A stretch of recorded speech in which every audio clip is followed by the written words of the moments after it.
Liverpool, the Venice of the North, and its lifeblood, the River Mersey. From the very beginning, the docks here have determined the fortunes of this city. They've also allowed local criminals to play a part on the global stage.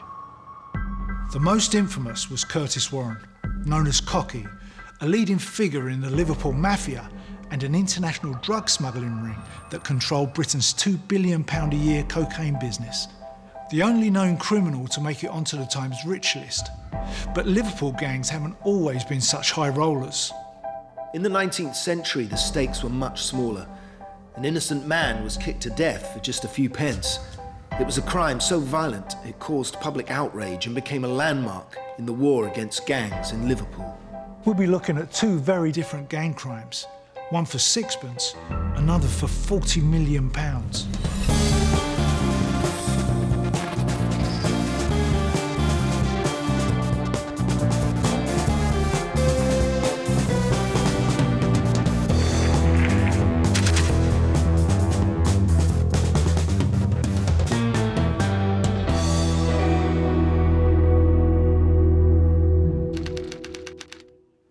I'm looking at a contemporary report on gangs from a Liverpool newspaper of 1874, and it says, "They were given up to every form of misconduct, morally and socially.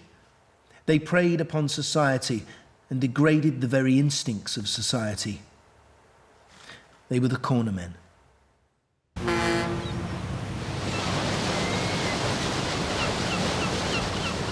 I've come to Liverpool to find out more about the cornermen who plagued this city over 100 years ago. No wonder they used to call Liverpool the Venice of the North, so imposing. And all that grandeur and wealth came from the docks. In the 19th century, the docks covered 140 acres with 10 miles of quay space. It was, effectively, a doorway to the world. To find out more about the city, I've come to meet local historian John Archer. What was Liverpool like in 1874? Well, Liverpool was perhaps the leading port in the world, and so everything was based around the docks. So there were perhaps 20,000 ships coming in and out in a year. Tens of thousands of Irish people migrated here during the Irish famine, the Great Hunger, at the end of the 1840s. So you get a very large Irish population on top of a Welsh, Scottish. It was a very cosmopolitan place, Liverpool, in the 1870s. Liverpool underwent a massive population explosion. Immigrants of every nationality flooded into the city. In just a few years, the population grew almost tenfold, reaching 530,000 by 1870. And what was employment like? There were too many people, in a sense. So most people perhaps could get 3 or 4 days' work a week on the docks. A lot of young lads initially were employed as nippers, and they're young men that sat on carts, but then they'd be made unemployed at 16 because the younger nippers available. And there aren't a lot of jobs in a place like Liverpool. Yet the rich lived cheek by jowl almost with the poor, because in the centre of Liverpool you had St George's Hall and sort of large libraries, and they're right slap bang next to the slums. This was where two worlds collided. The prosperity of one of the world's greatest seaports came face to face with some of the most appalling slums in Europe. This is Tithe Barn Street. That way, it goes down to the Mersey and the docks and opens up to the sea with all its promise of opportunity and adventure. But in the late 1800s, if you walk that way, you'd walk into a maze of slums. The Victorian pedestrian, within 5 minutes, could go from hope to despair. What must it have been like to live in that murky underground world? A place made up of petty criminals and thugs who would turn to violence as a first resort. To help me explore this part of Liverpool's past, I've enlisted the help of historian Michael McIlwee. So who were the cornermen? They weren't really a gang, were they? No, they're just groups of young men that just hang around the street corners because they just haven't got enough money to go in the pub and buy beer. So they'd spit and swear and occasionally push people off the pavement and Just guys who couldn't afford to be in the pub. yeah. Most of these people would have been working on the docks, although it's casual labour, so they're in one day, not working the next. So the rich one day, Right. poor the next. We're standing outside a pub. There would have been another pub there. There's one over there. How many pubs were there in this area? Well, Liverpool was famous for its pubs. A newspaper estimated that if you put every drinking establishment in Liverpool in a straight line, they'd reach 11.5 miles. So everything revolves around the pub, you know, the instantaneous pleasure of alcohol. But the hobnail boots were quite a famous part of their dress. There were quite a few kicking incidents in the whole of Lancashire because that was the weapon, along with your leather belt. I mean, everyone wore a leather belt to keep the trousers up. So in a fight, that would be the first thing to come off. And of course, you've got a big steel buckle there. You hit someone in the face with a buckle. It's similar to a knife wound, a slash. But this is where public houses are really living up to their name, because your own house is not a nice place. The houses were so cold and dank anyway that you may as well be out on the street corners with your friends, begging for money to try and get a drink, you know, if you haven't got enough money yourself. Since the late 19th century, Liverpool has been plagued by gangs. Gangs with names attached to them, gang fights, become more evident in the 1880s in Liverpool. But you do get more of a gang culture, or a feeling for gang culture, in the 1880s. In this part of town, the fearsome cornermen claimed rule over the streets.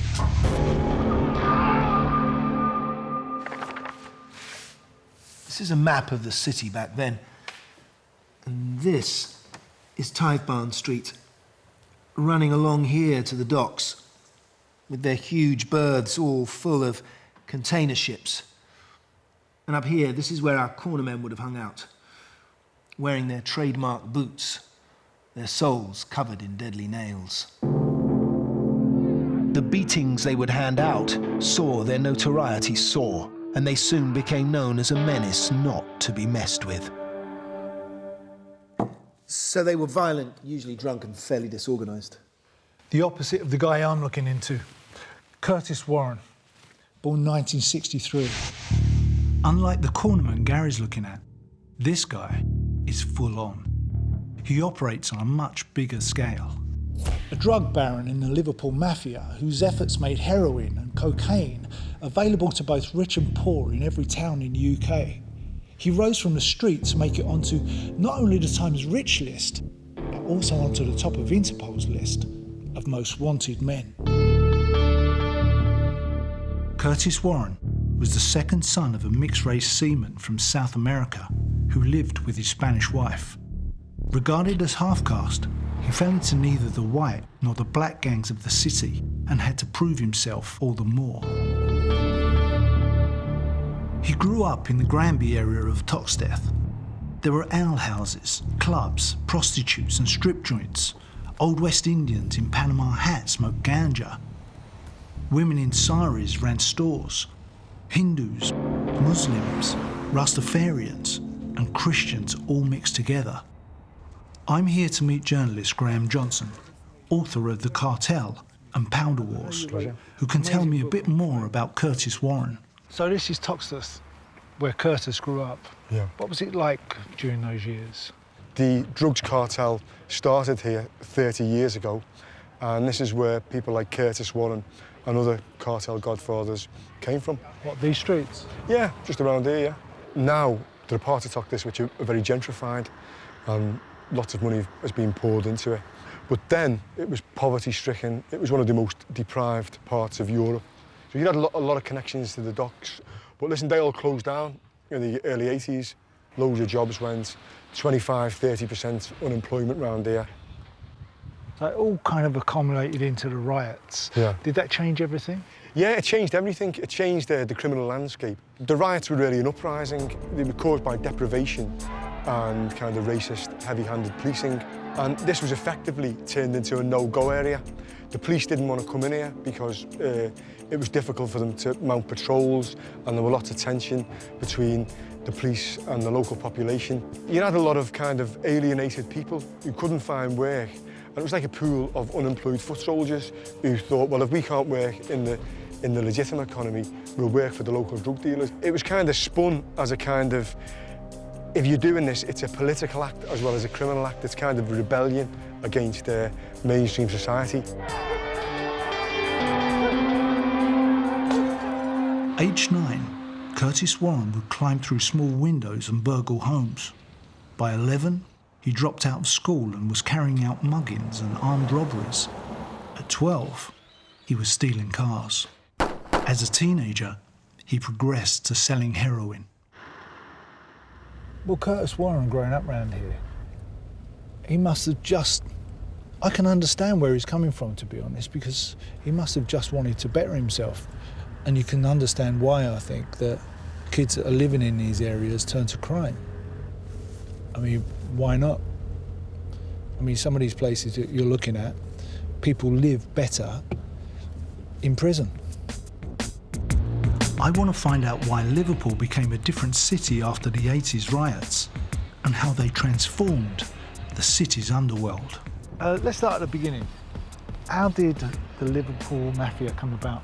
After the war, crime in this city was based around commercial burglaries. It was based around smuggling contraband through the docks. So the crime gangs, both black and white, were pretty good and pretty experienced at getting, you know, stuff through the stolen gear through the docks, getting it out and distributing it. They had a good import network, but what they needed was a good distribution network on the ground. Yeah. So after the riots, there was a very kind of convenient alliance was made between these white middle-aged criminals, these former armed robbers, and young black criminals from Toxteth.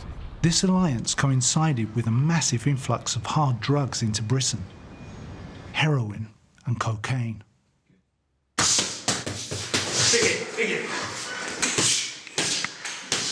Sean Smith has been a bouncer working on the doors of many of Liverpool's clubs. He noticed a dramatic change in the city when the white and black gangs first started operating together. I've worked on the door since I was 16 years of age. Started getting good at my job, stopping people coming in clubs, being good with the licensees, managers, manageresses. People see you, people like you. Next minute, before I knew it, I was looking after pubs, shops, nightclubs, picking money up, dropping off to the bank for them. From when I started on the doors, it was years ago, people could end things on a handshake or, you know, I'll meet you tomorrow, let's have a straight there, a phone call. When all the drugs hit the city in late 80s, early 90s, it basically just changed everything. Most of the trouble I had was from not letting grafters, drug dealers in the club. They'd come in the club, they'd speak to you. Can we give a lad, give him 1,000 tablets to sell in the club every night it's open? No. Come on and we'll give you a percentage. No. Because I had that many doors in the city, and they got knocked back from that many doors in the city, you didn't like it. So we started getting problems. These people would leave the club. Your doorman would leave, they'd follow one or two of your doorman home. They'd be getting it over the head with bats, or the car blew up. Then it'd be going, you own the company, we're going to come and get you. We work for, he's a big name in the drugs, we work for him, he's a big name in the drugs. We've got the money backed up by him. We'll burn your house, we'll torch your cars, we'll cough all your doorman, we'll cough your bird, and then we'll cough you. And the drug culture and the impact they had on the city just changed everything. I was shot at umpteen times. It's documented, it's been in the papers. I've had my house blew up, I've had cars blew up. I've had my young daughter attacked. I've had my wife attacked. I've had a threat to warning. Someone tried to shoot me in my house. But it's just a thing I didn't abide by. You know, if people want to take drugs, and that's their choice, it's not my choice. But at the end of the day, I've seen what it does to people. It wrecks people's lives. I want to find out how Curtis Warren, a street-level dealer, became such a big shot. Tell me about Curtis Warren. Yeah. Right. So he starts off in Toxteth as this kind of small-time drug dealer, and ends up practically sitting on top of the pile with the Liverpool Mafia. How does he do that? Well, he started off as a burglar, and then he got involved with a travelling network. These were kind of unique to this city. These were networks which would go out across the country to commit crime. Scotland, Cornwall, London, the South Coast. and they'd be doing burglaries and selling drugs and whatever, and he got involved with one of them, and he got involved with one which went to Europe. And that was partly down to the football. Liverpool were doing well in the early 80s, so you got lots of fans who were going abroad, and then they were getting nicked in places like Amsterdam and Rotterdam and Germany. They were going in jail, they were making contacts within the jail, and then they started to build up a little drugs network. Is that how he started to travel through Europe because of football? When I was growing up, there were lads in school who would get off school and go and do this, and he was involved in that. And then what he got involved in was robbing tills and doing jeweller shops abroad. So he was kind of apprenticeship in how to do business abroad. Warren had several advantages over his rivals. He was brighter, smarter, began to spread his net out wider. After a 5-year prison stretch for armed robbery, he came out, made several trips to Europe. It wouldn't be long before Warren had built Britain's biggest ever drug importation business. We're looking at the gangs of Liverpool, old and new. And over 100 years ago, the cornermen menaced the streets of the city. One of their attacks was particularly shocking and targeted an innocent young couple. It was Bank Holiday Monday, August the 3rd, 1874, when Richard Morgan and his wife Alice were on their way back across the river after a day trip to Birkenhead. It was around 9 p.m. when they got off the ferry and they met Richard's older brother Samuel. They walked up Tithe Barn Street and on their way home popped into a pub in Chapel Street for a final drink. They were ordinary people on an innocent night out. The events that were about to happen would not just shock this city, they would become a landmark tragedy in the history of gangs. Even though he lived in a poor district, Richard was a respectable shop worker, a married man in regular employment, something to be proud of in a city like Liverpool. So early that evening, Richard Morgan, his wife Alice and his brother Samuel had come off the ferry and were coming back up Tithe Barn Street and popped into a pub, probably this one, for a quick drink. Coming out, they were surrounded by some cornermen, and one asked Richard if he had sixpence for a quart pint. Richard said, "Have you got a job?" And at that point, one of the boys said, "Yeah, we got a job. We knock down people like you and get their money off them. That's our job." His wife Alice said, "Let's go, come on, come away." And as Richard turned, a blow was landed behind his ear and he fell to the ground, never to get up again. His brother Samuel retaliated at once, knocking the assailant down. One of the gang whistled for backup. A third man started kicking Richard and then fell on top of him and choked him for what seemed like 2 minutes. Alice, his wife, jumped on him to try and protect him, and someone took a running kick at her. She then came up and was hit in the ear and remained deaf forever after. His brother Samuel was lashing out at others who were trying to attack him. Crowds poured out of these pubs, and instead of protecting Richard and his family, they egged on the perpetrators. And one woman was heard shouting, "Give him it! Give him it!" Richard was being hit and kicked. Someone took off their belt and scrutched him. But by this time, Morgan was dead. Then the perpetrators got up and ran down one of these side streets here. Samuel ran after them, but a knife came out. He was then attacked from behind and dragged away. Finally, they said, up to 7 men kicked Richard Morgan across the width of Tithe Barn Road, a distance of about 40 feet, like a football. On returning, Samuel found his brother's mud-spattered body had been placed on the steps of the warehouse. Someone was trying to give him brandy, but he was unable to drink it. Eventually, at 9:50 p.m, PC Adam Green arrived. He helped to take Richard's body to the North Dispensary in Vauxhall Road. The coroner found Richard's body shockingly cut and bruised. What appears to be a stab wound is identified on the left side of his neck. On his right thigh are 2 similar wounds. So I think what sort of riled these cornermen was probably Richard saying, "Where do you work?" Yeah. The implication was that these guys didn't want to work and that he did.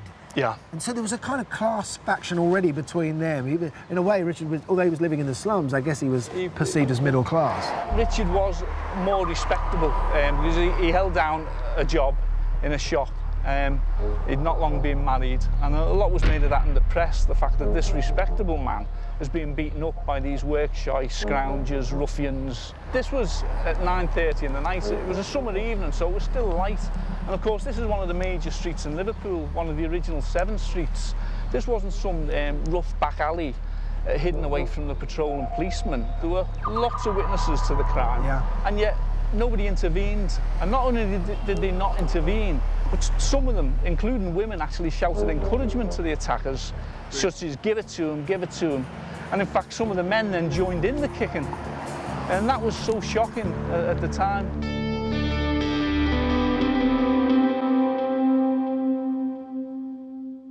Well over 100 years later, and the kind of crime Curtis Warren is involved in is on a very different scale.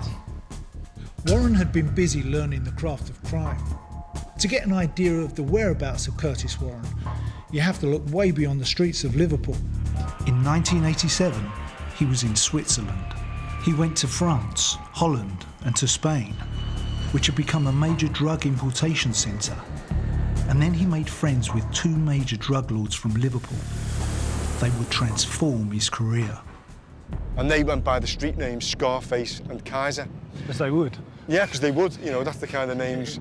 They were the kind of names are good for business. And what they'd done, they were the first gang to bring 1,000 kilos of cocaine over from Colombia.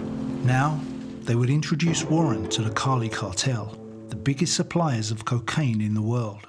Curtis Warren came over as a kind of, he was a small-time drug dealer by then, and they introduced him to a couple of Colombian brothers who were able to kind of serve him up cocaine in large amounts, and that was how he got his kind of step up into the big time. Curtis Warren's masterstroke was to cut out the middlemen and deal directly with the suppliers. No one else had ever done this. It shot him straight up into the big league. But Warren always looked way ahead of the game. While there was cocaine from Colombia, another drugs route had opened up, heroin, from Afghanistan. On the 18th of November 1993, a truck leaves the port of Felixstowe and heads for the M25. Its destination is Liverpool. Aboard is a consignment of heroin from Turkey. About 80% of the drug entering the UK is grown in Afghanistan and Pakistan before travelling the Balkan route to Western Europe. Drug runners are quick to know if they're being followed. They employ gangs of people to look out from footbridges like this. First sign of trouble, call the job off. This time the driver is unaware he's being followed as he heads for the M6. The police have been keeping a discreet distance. 14 different cars are used to trail the truck. They even have a helicopter. They're not going to let this one slip away. The truck joins the M62 and pulls into Burton Wood service station near Warrington. It comes to a halt in the lorry park. And then one of the officers spots a rarely seen face. Curtis Warren. He observed the lorry and he was looking to see whether there was anything suspicious going on. Because people who knew him said he had a kind of sixth sense, like many of these criminals, of, you know, when someone was on him and when he was getting investigated. He looked at this lorry and he wasn't happy with it. For some reason, it triggered an alarm. He walked away from it and sacked it and let it go. But in many ways, it was too late. The truck set off from Burton Wood Services. It went across country to the M1 and headed south towards London. The truck pulled into Scratchwood Services. The Merseyside firearms team swooped, forcing the driver to the ground at gunpoint. They searched the truck. It appeared to be empty. The police dismantled the lorry. Behind a rear panel, they discovered a metal plate stretching the width of the trailer. There were 20 drawers, each 10 foot long, 8 inches high, containing 180 kilos of pure heroin. Cut and sold on the street, it would have been worth up to £40 million. At the time, this was the largest shipment ever captured in Britain. It gave the police the connection they needed to start a fresh investigation, focusing on Curtis Warren. An innocent man lying dead in the street. the victim of extreme violence. The motive? To steal just sixpence. The public would be shocked, and this single event would never be forgotten. It would be remembered as the Tithe Barn outrage. 26-year-old Richard Morgan had been killed over a sixpence. His brother Samuel bravely set off to capture the assailants. One of them was a violent man called John McCrave. So Samuel, the brother, I mean, what kind of a man was he? I mean, he chased the attackers. He grabbed hold of one of them at one point and he got away, and he was about to grab him again, and the lad, John McCrave, turned round and pulled a knife on him. The crowd that had run with them down one of these side streets next to the pub actually pulled Samuel away, probably to protect him from John McCrave, who had a knife. So John McCrave ended up getting away altogether then. Travelling the short distance home, Samuel discovers the tragic news that his brother is dead. Did McCrave get caught later that night? Yeah, later on that night, McCrave ended up back onto scene to see what was going on. Somebody identified him and they went round to Samuel Morgan's house and told him that McCrave was back on the scene. So he went round and McCrave was arrested. So this guy has lost his brother. He goes back home, grieving, I would have thought. Someone comes round and says, McCrave is on the street again. Yeah. What was McCrave thinking? I have no idea. And he came back out and just made a citizen's arrest. Yeah, and they handed him over to a passing policeman. Accused of murder by Samuel, McCrave boasts that he had witnesses to prove he didn't do it. They had McCrave, but what about the others?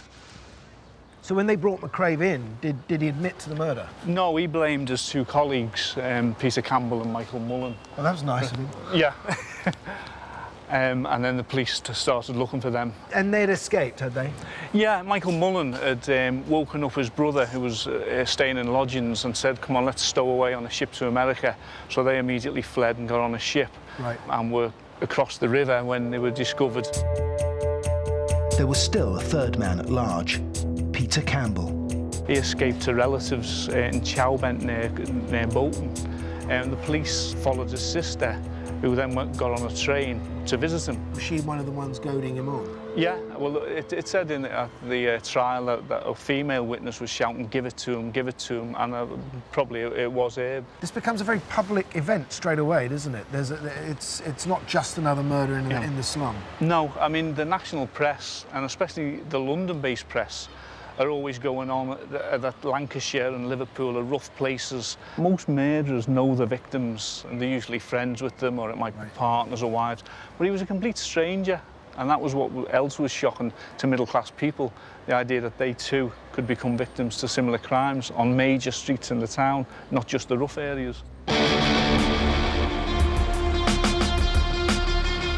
But over 100 years later, it would take more than one heroic individual to catch Curtis Warren.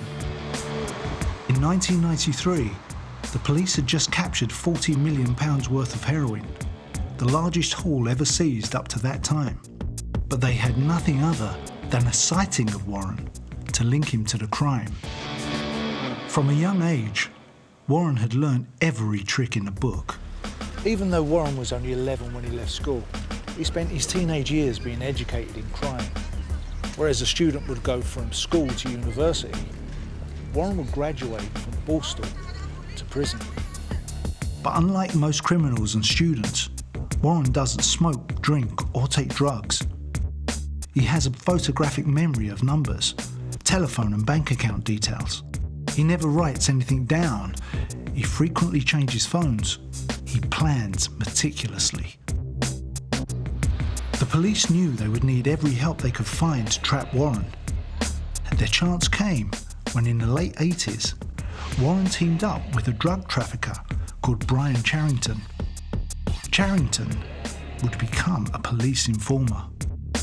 In 1991, he flew with Warren to Venezuela to set up a big cocaine shipment from the Cali cartel. Warren organised for the cocaine to be concealed in large ingots of lead. Just to give you an idea of the planning, the cocaine was shipped inside 32 lead ingots, this big. It meant that they couldn't be x-rayed, and to cut them open would take hours. It's also said that Warren knew the length of the drill bits that the customs used, 25 centimetres long. Now just take a look at this. 25 centimetres means you can't get anywhere near the centre. It was with such ingenuity he made the Liverpool Mafia Britain's first and most successful drug cartel. When the ingots arrived in England, customs were suspicious. When they cut one open, they found nothing and let the shipment go through. Only moments later, they got a tip-off from the Dutch police, warning them that there was a cocaine shipment inside them. But it was too late. The ingots were already on their way to Liverpool. Inside was the cocaine. Warren's cut was an estimated £87 million. But even Warren's sixth sense couldn't predict that Charrington was informing the police. Now, at the same time, in another part of the operation, one of Curtis Warren's partners, a used car salesman from Middlesbrough called Brian Charrington, he was informing on Warren. So slowly but surely, the Customs and Excise were building a picture of their target one. But drug money has a habit of corrupting every level. The case against Warren would collapse. Even though they connected him with the lorries, he walked free, right? The case against him was weak, and this was partly because there were complications to do with the supergrasses that were kind of involved in the case, particularly to do with his partner, Brian Charrington. There were allegations of police corruption. There was a kind of murky involvement, kind of higher up the chain involving MPs and the kind of Lord Chancellor's office and so on. So anyway, the bottom line was that the case didn't stack up. Warren got off, despite another supergrass testifying against him. Now, if anyone knows Curtis Warren, it's this next guy we're going to see. He's Paul Grimes. Stood up in the dock, faced him, gave evidence against him, and is now known as a supergrass. Paul has just texted me his number and his address, and we're off there now, so we'll see what he's got to say. How did you first meet Curtis Warren then? I had a scrapyard in Greenland Street, South End, and he was going round little factories demanding money off people that worked in them and all this. And I comes back to the yard, and the lad in that he was looking after, he said, "This fella's been in, blah, blah, giving it what for, he wants money." And he said, "I couldn't give him none because we had none." I said, "You don't give no one any fucking money out of my drawer." Comes in, walked past me and my brother, went in the office and started giving him what for, and I walked around and went, "Who the fuck are you, you little cunt?" Yeah. I said, "You don't come in here demanding money off any fucking man." I said, "I'm telling you now." So the next thing, I kicked fuck out of him, phoned him an ambulance and put him in an ambulance.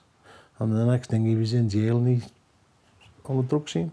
How did you get involved in that whole ingot thing then? Because I had the scrap metal business. My brother was involved with the people that got involved with Warren, and they phoned me up to sell the ingots. After extracting the cocaine from the ingots, Warren had ordered his gang to bury the lead. But instead, some of them tried to sell the ingots to make a bit more money. When Grimes learned what had been inside the ingots, he informed customs. Paul Grimes gave evidence against Warren in court. He couldn't believe it when Warren got off. When they got nicked and all that, he walked out to court. Yeah. Because the customs fucked up on it. So were you worried about that? No. When he walked free? No. It didn't bother me at all. I was still walking round. I'll tell you one thing that I did do though for a while, I carried the shotgun around with me. So on and off. It must have been a worrying time for you. At that time, yeah, for the first couple of weeks and all that, and then once it died down, that was it then. What made you decide to bring him down? Because of him up there. Paul's son died a heroin addict. It hardened Paul's resolve to try and right some wrongs. He didn't mind crime, but he had no time for drugs. If he was doing what I was doing, robbing banks and all that, good luck to them. But once the drugs, and my son died of the drugs, I didn't give a fuck who he was or who they, I just have them in the story.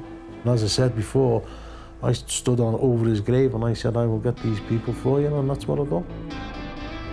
So we just come out of Paul's house, and there was one question in my head before we got there, and that was why he turned against Warren. And what gave him the kind of momentum to get up there in the stand and face Warren in court and become a supergrass. And I think when he told us the story about how his boy died on the drugs that they were bringing in, it all kind of makes sense. I think any father would feel the same. I think you stop caring about your own life and you go after the person that you think killed your son. So I can understand it. It makes sense to me now. Warren had walked. Although Merseyside police had captured 2 huge shipments, they had missed Warren every time. In 1996, Curtis Warren relocated to Holland, to a secluded and well-protected house in the quiet town of Sassenheim, lying between Amsterdam and The Hague. But this wasn't retirement. Warren carried out business as usual. The authorities decided that if they were to go after him again, they would have to kind of streamline the operation. And in this case, the Dutch authorities took the lead. Despite Warren's careful planning, there was one thing he didn't expect. In Dutch law, it's legal to wiretap without a warrant and use it in a court of law. The Dutch police were listening in to all of his activities. Time was running out for Curtis Warren. He was Interpol's target number 1. By 1996, Curtis Warren was a very rich and powerful man.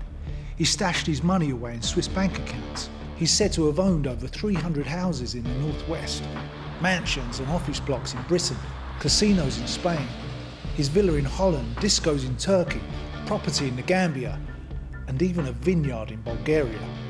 He could have retired to a tropical island never to be seen again. But this was Curtis Warren. Another shipment was already underway. You know what fascinates me though is why didn't he stop when he had all the money, when he was sitting at the top? Why did he go back to Holland and start bringing in more when he didn't have to? Yeah, well, that's a good question. And well, the whole, the whole thing is driven by vice. It's driven by greed. It's driven by a lust for power, which for me and you, it's difficult to kind of get our heads around it. And that's what it was. And I remember one of his best mates asked him that question, why are you doing this? And he said, well, it gets me out of bed in the morning, otherwise I'd be sat at home, in my boxer shorts watching Richard and Judy on the telly. This time, cocaine from Venezuela was shipped to Bulgaria. On October the 24th, 1996, the consignment arrived in Holland. That night, Dutch SWAT teams raided Warren's home and a warehouse. And through a complex kind of undercover surveillance operation involving wiretaps, they managed to catch him red-handed, bringing in another superload of cocaine. He goes to trial, it stacks up, and he goes to jail for a long time. The top 5 men in Warren's drug ring were among the 10 men dragged from their beds and arrested. The police confiscated 400 kilograms of cocaine, 60 kilos of heroin, 1,500 kilos of cannabis, and 50 kilos of ecstasy. Their street value, £125 million. Simultaneously, British police searched premises across northwest England to arrest the gang's other cohorts. This was the culmination of Operation Crayfish, the biggest joint investigation at that time ever mounted by the police and the customs officers.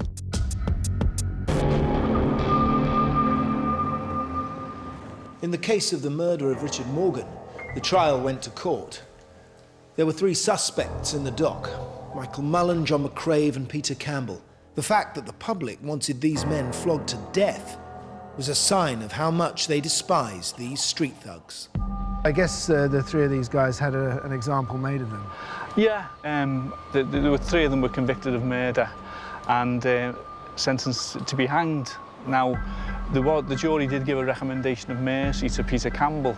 Because he was respectable, people did put up 2 petitions in favour of him escaping the death penalty, and he was granted a reprieve and sentenced to 20 years in jail instead. The Tithe Barn outrage sparked a public debate about gangs and street violence that pinpointed unemployment, housing conditions, punishment, police inefficiency, and lack of political will as root causes. Crime had moved to the top of the political agenda in Britain, and a lot of newspapers were finding that crime sold newspapers. Was there a sense that the police weren't doing enough? The police had allowed the cornermen more and more control of the streets. That is, the police hadn't moved them on. The police walked by the groups of young men on corners. They weren't forced to move on, which is what police were meant to do. This made the cornermen even more disrespectful of the police. They sort of gave them a sense of power. Many articles were published about the incident in London newspapers and journals. The story touched the nation. Alice Morgan was quoted as saying, "My husband was murdered for sixpence." All they got from Richard Morgan was sixpence, and that became quite a statement that Richard's life was only worth sixpence. It was worth murdering someone for that amount of money. There was a rage for drink in this town.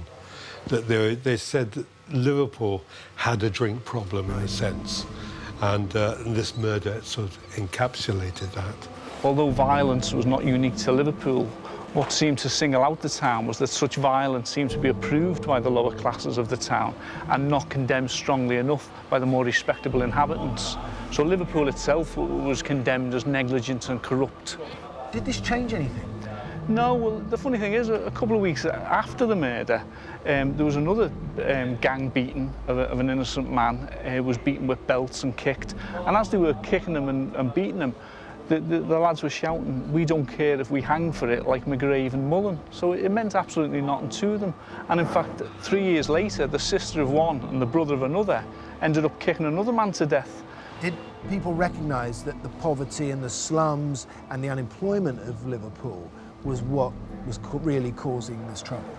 A bit later, in the 1880s, you start to get those views coming up. But in the 1870s, they were still seen as drunken, work-shy scroungers. And from the 1880s onwards, you start getting efforts made by so-called do-gooders at the time to actually improve things. So you've got, campaigns for education comes in 1870. You've got campaigns for better housing, temperance campaigns to save people from drink, and also the rise of boys' clubs and early youth clubs. Yes. That all starts coming in to start tackling this problem of young people hanging about on the streets and the violence and the binge drinking.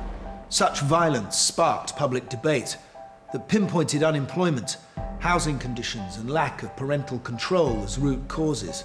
They also blamed the rise of penny dreadfuls, cheap magazines glorifying the exploits of criminals. In the same way video games are blamed today. Some things never change.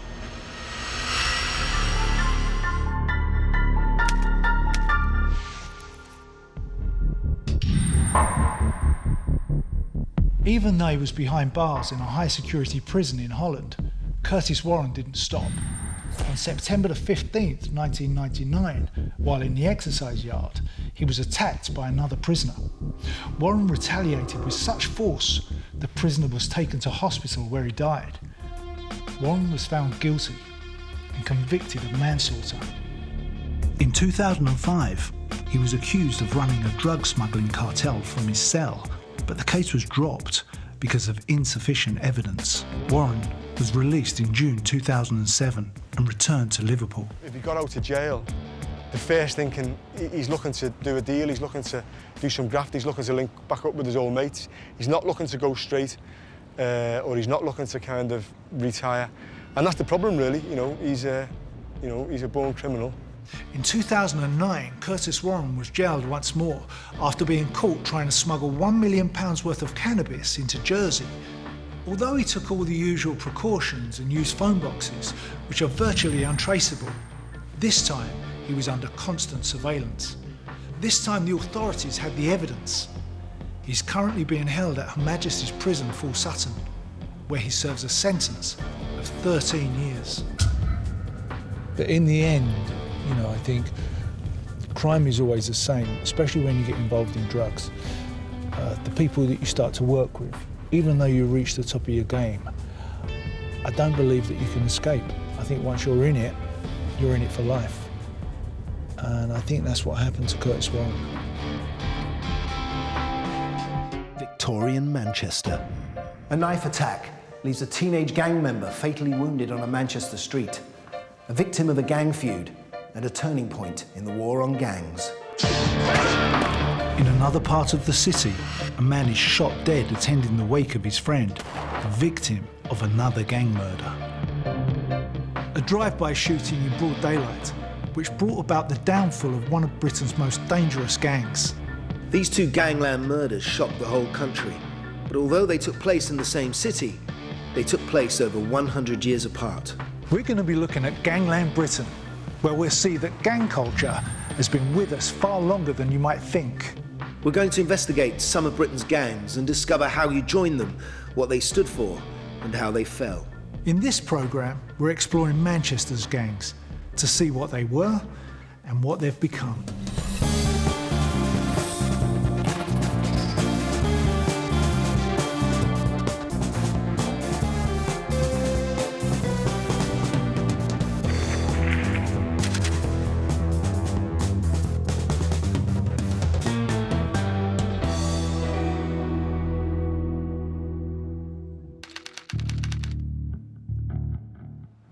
For over 100 years, Manchester has had a deep-rooted gang culture.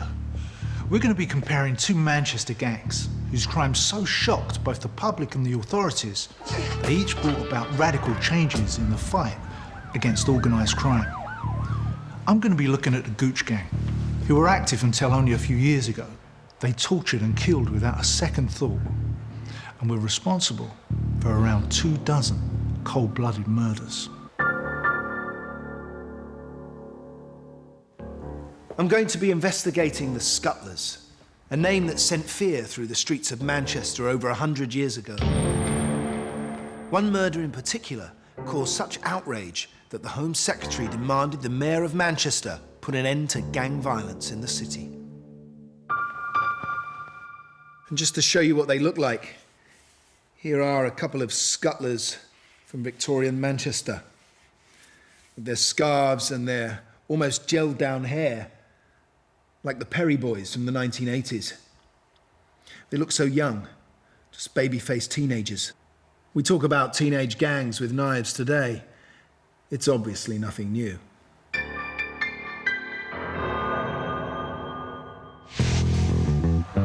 Victorian Manchester looks like a labyrinth on the map. So I want to get out there and take a look around to get a better idea of what went on back then. Long before there were hoodies and scallies, there were the scuttlers, the first youth cult. I'm about to meet a man who I hope can tell me a little bit about them. Andrew Davis is a historian and author who has researched the gangs of Manchester. Sir Andrew, tell me about the scuttlers. What were the scuttlers? Scuttlers were gang members. They were young lads, working class lads, aged in their teens, more or less from the age of leaving school up to sort of 20, 21, and scuttler was a very specific term. It meant you were a gang member, it meant you had a certain look. It's a slang term with its origins on the streets.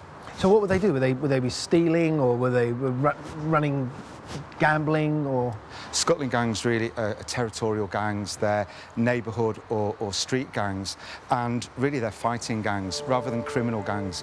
They're usually named after the street, maybe the thoroughfare where they would gather on the corners. So it would be an area-based name. So you might have a gang from Hope Street, Salford.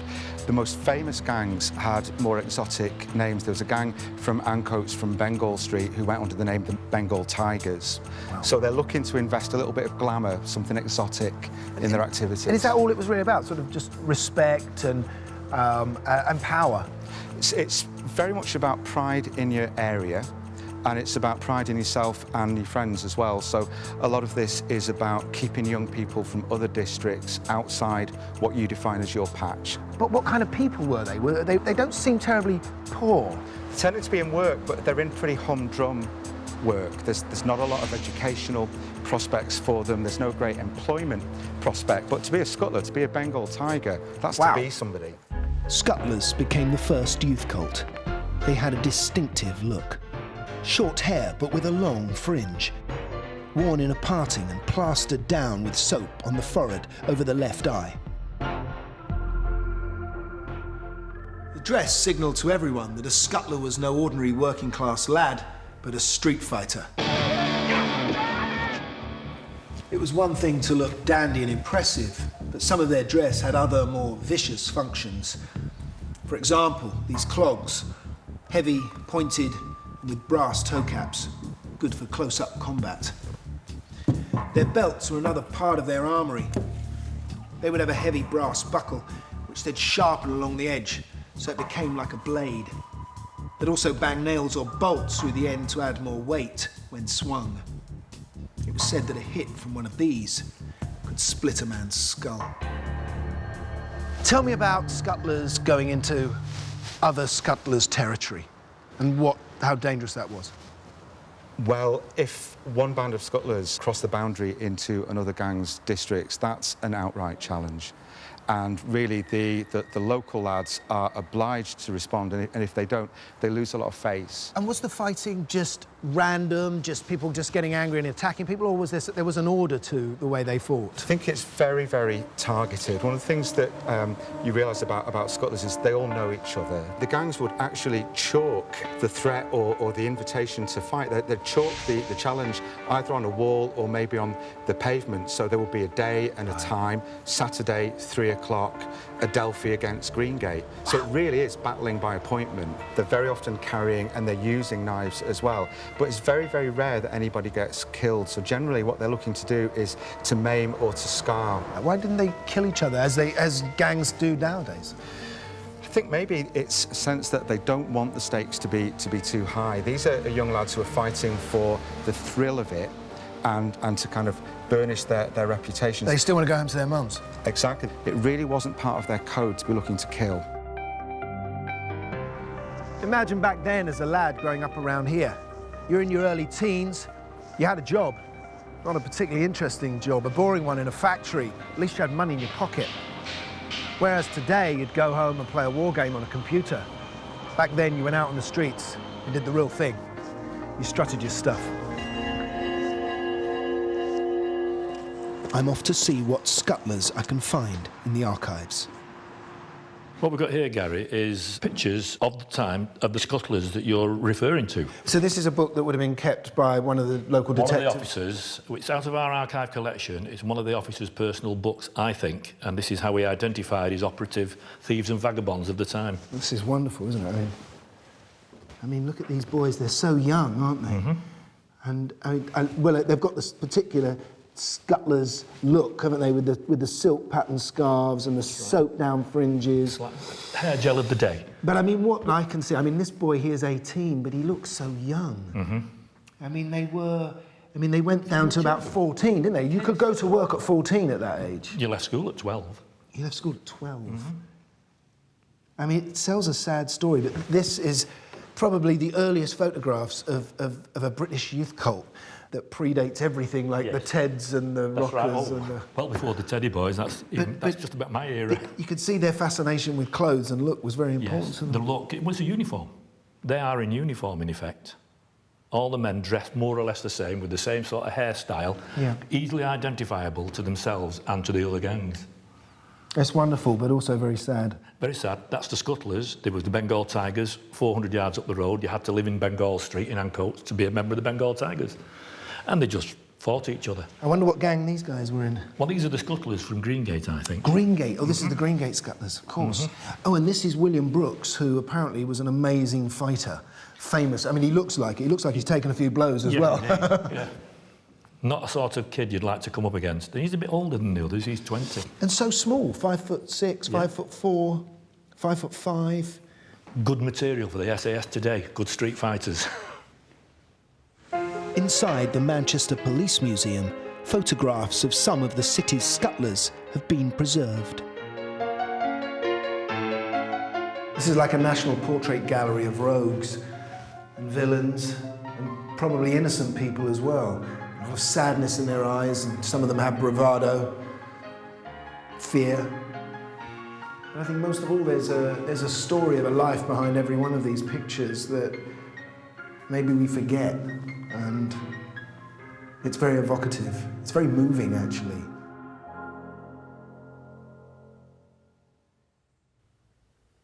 You can tell, just by reading some of the articles from the time, that the gangs were seen as an unknown tribe, almost a different race of people. This is from the Courier newspaper of 1892. Each member of a gang is as well known to an enemy by a common name as are the Red Indians known by their tribe. Apparently there are no two gangs allied, and each are ready to declare war against another, the grievance of one member being a sufficient justification for a battle.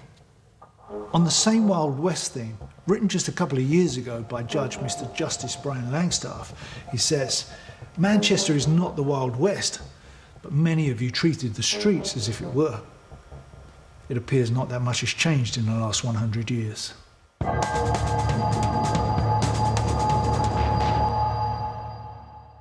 I'm going to be looking at the Gooch Gang. They were one of the biggest and most dangerous in South Manchester. I'm off to hook up with a man to take me on a tour of the gang territories." OK, we've pulled up here. We're meant to be meeting a man called Ben Black. He's changed his name for obvious reasons. He's going to tell me all about it. Firstly, mate, thank you very much for talking to me.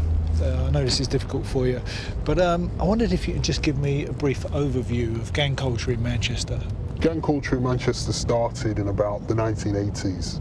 The modern gang culture as we know it in terms of gangs of drug dealers armed with guns. You could trace that back to the 1980s. In the inner city areas, at the time, high unemployment, lots of young black men who found it very hard to get jobs and were basically socially excluded. It's always a political climate. It seems to be the same political climate that brings gangs around. Definitely. I mean, there was the riots in the early 80s, which was kind of a reaction against the politics of the time and the unemployment of the time. When crack cocaine started to come over, that became a source of income for them. Drugs, for me, changed everything with gangs, because it was drugs that kind of turned those small gangs into big firms. It was where the money was, and that's where the gangs changed. Definitely. They became grown-ups. They became grown-ups, they became more and more ruthless. The drug trade was so lucrative that they were able to arm themselves. So where would the Gooch Gang that we're looking at, where did they start? The original gang had been called the Pepper Hill Gang. That was the name of a pub on the Alexandra Park estate, which is kind of heart of gang culture in the 80s, where the gangs came out of. These lads used to knock about Gooch close, and they became known as the Gooch Gang. How did a gang like the Gooches make their money? What would they have done? They made their money from crack cocaine and heroin. Late 80s, early 90s, the Alexandra Park estate got turned into the busiest drugs market, probably the busiest drugs market in Europe, open air drug dealing. And the Gooch were very active in that. With so much money to be made, the Gooch Gang soon had competition. Their supremacy was challenged by other local outfits, like the Doddington Gang and the Longsight crew. They became bitter rivals. The Doddington were what the Pepper Hill crew turned into. So they were both after the same profit? They were both after the same profits. So it became territorial after a while? Or it tried to make it territorial? Yeah, it was territorial in the sense that you had the Gooch are now associated with kind of the western half of Moss Side and the western half of that area. The Doddington are associated with the east. I mean, these are a scary bunch, aren't they? This isn't kids kind of fighting over street corners. This is a proper gang. It's turned into that. Yeah. Certainly, you know, in the early days, they were very focused on making money from drugs. But as time's gone on, it has turned into kids with guns squabbling on street corners. Right, The Gooch Gang formed a drug network that brought in around £2,000 a day. They armed themselves with guns and wiped out rival gang members, torturing and murdering them. Now this lot are grown-ups. One guy who sold drugs for him got into a row about some money, so they took him out to the local forest. They tied him to a tree, held a gun to his head and said, "If you ever leave the gang, you're dead." And then they beat him unconscious. Nice. This was the Gooch Gang leader, Colin Joyce, known as the General. And this is Lee Amos, the other top man. They've been described by one senior copper as psychopaths who shoot for fun. These guys were at war with the Doddington gang and the Longsight crew, and in 5 years of shooting, 250 people were wounded and 27 were killed. These tit-for-tat killings culminated in 2 brutal shootings. They would shock not only Manchester, but the whole country, becoming a landmark in gang violence and ultimately bringing about the downfall of the Gooch gang. Our story begins at 6:45, 15th of June 2007, right here on the corner of Anson Road, Longsight, South Manchester. A young man called Ukal Chin was gunned down in a roadside ambush. I want to find out how this happened, how an innocent man got caught up in a gangland shooting. So we're here on Anson Road. Ukal Chin got shot here, right? Yeah. He'd been driving about with some friends that day. Colin Joyce, one of the senior members of the Gooch gang, was driving up and down looking for a Longsight crew member or associate to go after. Somewhere along Anson Road, he spots Ukal Chin. The vehicle that he's in draws parallel to the Renault that Ukal is driving and opens fire, and Ukal's killed. The likelihood is he was after Ukal.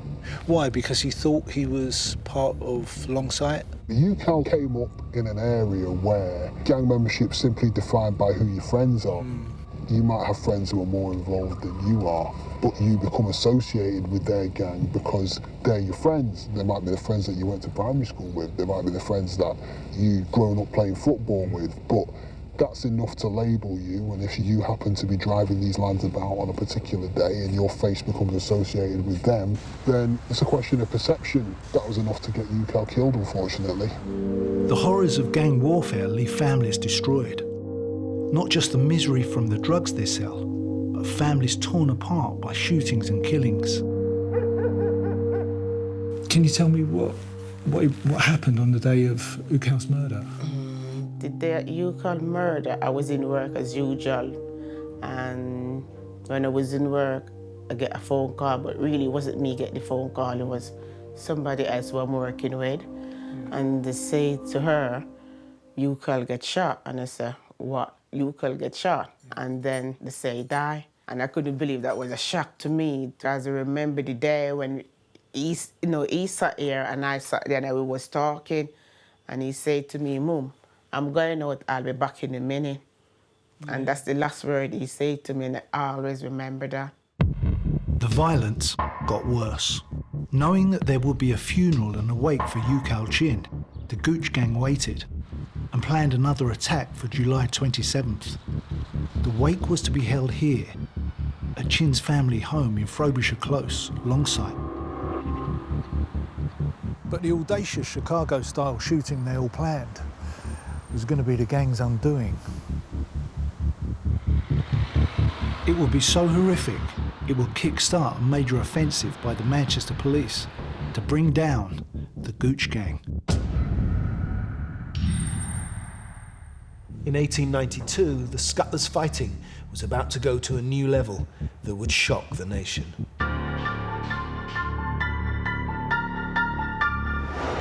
The tension centred around Peter Kennedy, a young factory worker from the Lime Street gang of scuttlers.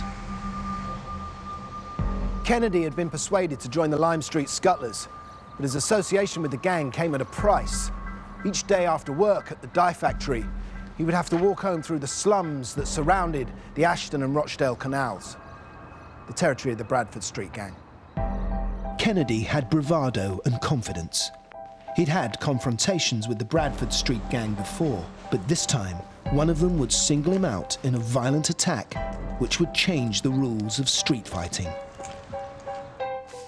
This is an old map of Manchester, and I'm just trying to find where it would have been, where the incident happened. And I can see Mill Street here on the corner of Great Ancoat Street, but everything looks very different on this old map. I mean, here it's just back-to-back housing, a real warren by the look of it. But, you know, this is what the scuttlers fought over. And you had to know which area was which, otherwise you could get into trouble. A bit like LA today. You don't want to stray into the wrong area. But on one Saturday in 1892, Peter Kennedy did just this. It would cost him his life. So, Andrew, this is just off of Bengal Street, and this was the most dangerous area in the whole of Manchester. This was, I guess you would say, this was the heart of gangland, really, in the 1880s, 1890s. Tell me about our victim, Peter Kennedy. Who was he? Peter Kennedy's in a difficult position because he's associated with one gang, the Lime Street Boys, but he's working in Ancoats in the territory of the Bradford Street. The gangs have fallen out over girls, and this seems to be a really common occurrence when gangs fall out. It's often one of the allegations that is made. A young lad from the Bradford Street gang, Billy Willen, another 16-year-old, and he seems to be nursing a grudge against Peter Kennedy. Over a girl? Yeah. William Willen had tussled with Peter Kennedy before. They'd had words, but neither side had landed a punch. Now, William Willen decided that a fight would settle it. At around midday, Peter Kennedy finished his shift, and taking some backup with him, he set off for home. At 12:30 on the Saturday afternoon, Willen was here, waiting for Kennedy with a dozen of his men. Kennedy came along this street from work with 4 of his compatriots, plus one of the Bengal Tigers. That should have given him access home. But when he got to this corner, he was surrounded by the Bradford Street gang. Kennedy said, "What's it to be then?" That was the prelude to any scuttle, meaning what weapons, how many men to fight how many men. Willen held out an open-clasp knife and said, "Anything you like." Immediately, the Bradford Street gang attacked with their belts, and Kennedy ran back up the street, chased by Willen. And Willen stabbed him in the side with his knife. Up until now, the scuttlers had followed a code with their fights. They'd always been organised and scheduled. They would chalk up on a wall when the next fight was due and agree the sides, and even the weapons. But not this time. This was an unexpected and fatal attack. Talking about rules and codes, 100 years on, there aren't any rules. Now violence can erupt, even in broad daylight, on an ordinary street like Canton Road. 23-year-old father, Ukal Chin, was shot dead by the Gooch Gang's leader, Colin Joyce, and his number 2, Lee Amos. Ukal's car was peppered with 9mm bullets. Ukal was killed because Amos and Joyce believed he was a member of a rival gang, the Longsight Crew. After Ukal Chin's funeral, a wake was held at his family home in Longsight. It was there on the 27th of July 2007 the Gooch Gang decided to strike again. They knew that there would be a number of Longsight Gang members at the wake.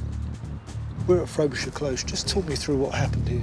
About 6 weeks after Ukal Chin was killed, his friends and family came together for a funeral. Afterwards, there was a wake at his mother's address. Probably about 80 or 90 people were milling about the house, many of them women and children. 3 cars head down Markfield Avenue to the junction with Frobisher Close and opened fire on people at the scene. Tyrone Gilbert was hit by a bullet from a handgun and ran a short distance to an alleyway before slumping to his death. It's likely that Tyrone Gilbert was actually the person who they were after that night, even though they opened fire indiscriminately. Why were they looking for him? Lee Amos, his brother Stephen, gets killed. They probably suspected that Tyrone had been there. They just had a score to settle. Having buried her son and returned home to hold the wake, Ukal Chin's mother, Vivian, now witnessed another horror. I mean, you had something really terrible happen, right? Yeah. Ukal's wake. It was the wake after the funeral. Been to the hall, came to the house, was in here cooking. I heard like people dashing in, and I was saying, "Oh, what's going on? What's going on?" And I said, "Everyone running upstairs." I said, "No, you can't go upstairs." And they said, they're shooting outside. My daughter and my small son was out there. And the guy come out and in the car, point the gun out and called like, "You whatever name he called and start following the shot. Yeah. And you know, people came to the house just to still play their respect. I was there like eating and like playing music and things like that, and they just came and shoot up the street. There was genuine fear and outrage at the shooting, but the gunmen made a bad mistake. They came here to Firethorn Avenue to pick up the getaway cars. But what they didn't realise is they left a piece of evidence on here that would prove vital in the case against them and give the police a much-needed lead to bring them to justice. In 1892, a 16-year-old boy called Peter Kennedy is knifed without warning and left lying in a Manchester street. While Kennedy lay fatally wounded on the road, his attacker, William Willan, flees. Willan soon meets up with a mate of his called Jimmy Hands. Willan then gives him his wage packet on condition that Hands stashes the murder weapon for him. He gives him only one instruction: if you get copped, don't tell on me. But things wouldn't work out quite as Willan had hoped. What happens the next day? Billy Willan, who's a very young lad, he's got no criminal record, he's probably not taken part in many of these fights. He's broken the rules, hasn't he? That's it, he's broken the code, so there's a real danger now that a 16-year-old boy is going to die. This is going to bring a lot of police attention down on the gangs. The Bradford Street scuttlers will be getting very nervous about this, and they clearly decide amongst themselves that Billy Willan's gone too far. Instead of keeping quiet, the following day at 3 p.m, Jimmy Hands walked into Canal Street Police Station in Ancoats and handed in a clasp knife. He told the desk sergeant that the weapon had been used by William Willan to stab Peter Kennedy. What happens to Willan? Does he get arrested straight away? Yeah, he's arrested on the Monday morning, and Peter Kennedy rallies for a few days, but then his condition deteriorates. He dies a couple of weeks after the incident on Great Ancoat Street. And of course, what that then means is that Billy Willan and two of his friends are on trial for murder. The incident awakened everyone to the dangers of gang fighting. Even the gangs themselves thought that a line had been crossed and that Willan had gone too far. In the Scuttlers pubs across the neighbourhood, the Willan and Kennedy incident became a hot topic. So this place would have been full of gossip of the incident? Yeah, it would. This was a Scuttlers drinking den, really. This is one of the headquarters of the Bengal Tigers. And in the little neighbourhood pubs like this, right through Manchester and Salford, the fight between the Bradford Street Scuttlers and the Lime Street boys would have been the topic of conversation. So what happened? I think the evidence against Billy Willan was just too strong. And what was really unusual in this case, members of his own gang had actually testified towards his prosecution. This was a really rare thing. You'd hardly ever find a scuttler willing to give evidence against a rival, never mind against one of his friends. And I think what that really tells us is that the scuttlers themselves felt that something had gone wrong here, that Billy Willan had gone too far, that he'd done something that even a scuttler shouldn't have done. The case against Willan hinged on the testimony of his own gang. Along with two others, he was accused of murder. So these three guys were facing the death sentence at the age of 16. What was the QC for the prosecution asking for? He's trying to persuade the jury to convict for murder. He wants the most severe penalty of the law. Now, this trial was very emotional, wasn't it? It was. Billy Willan in particular was absolutely terrified. We've got to remember that Billy Willan's very young. He's not been in trouble with the police before. He's never been in court prior to this incident. And now he stood there literally trembling with his life at stake. There were a lot of tears, I understand. There were. I think he was on the verge of breaking down. And when the jury returned their verdict was that William Willan was guilty of murder. And he panicked, he began pleading with the judge, and he was actually held down by two police officers while the judge donned the black cap to pass the death sentence.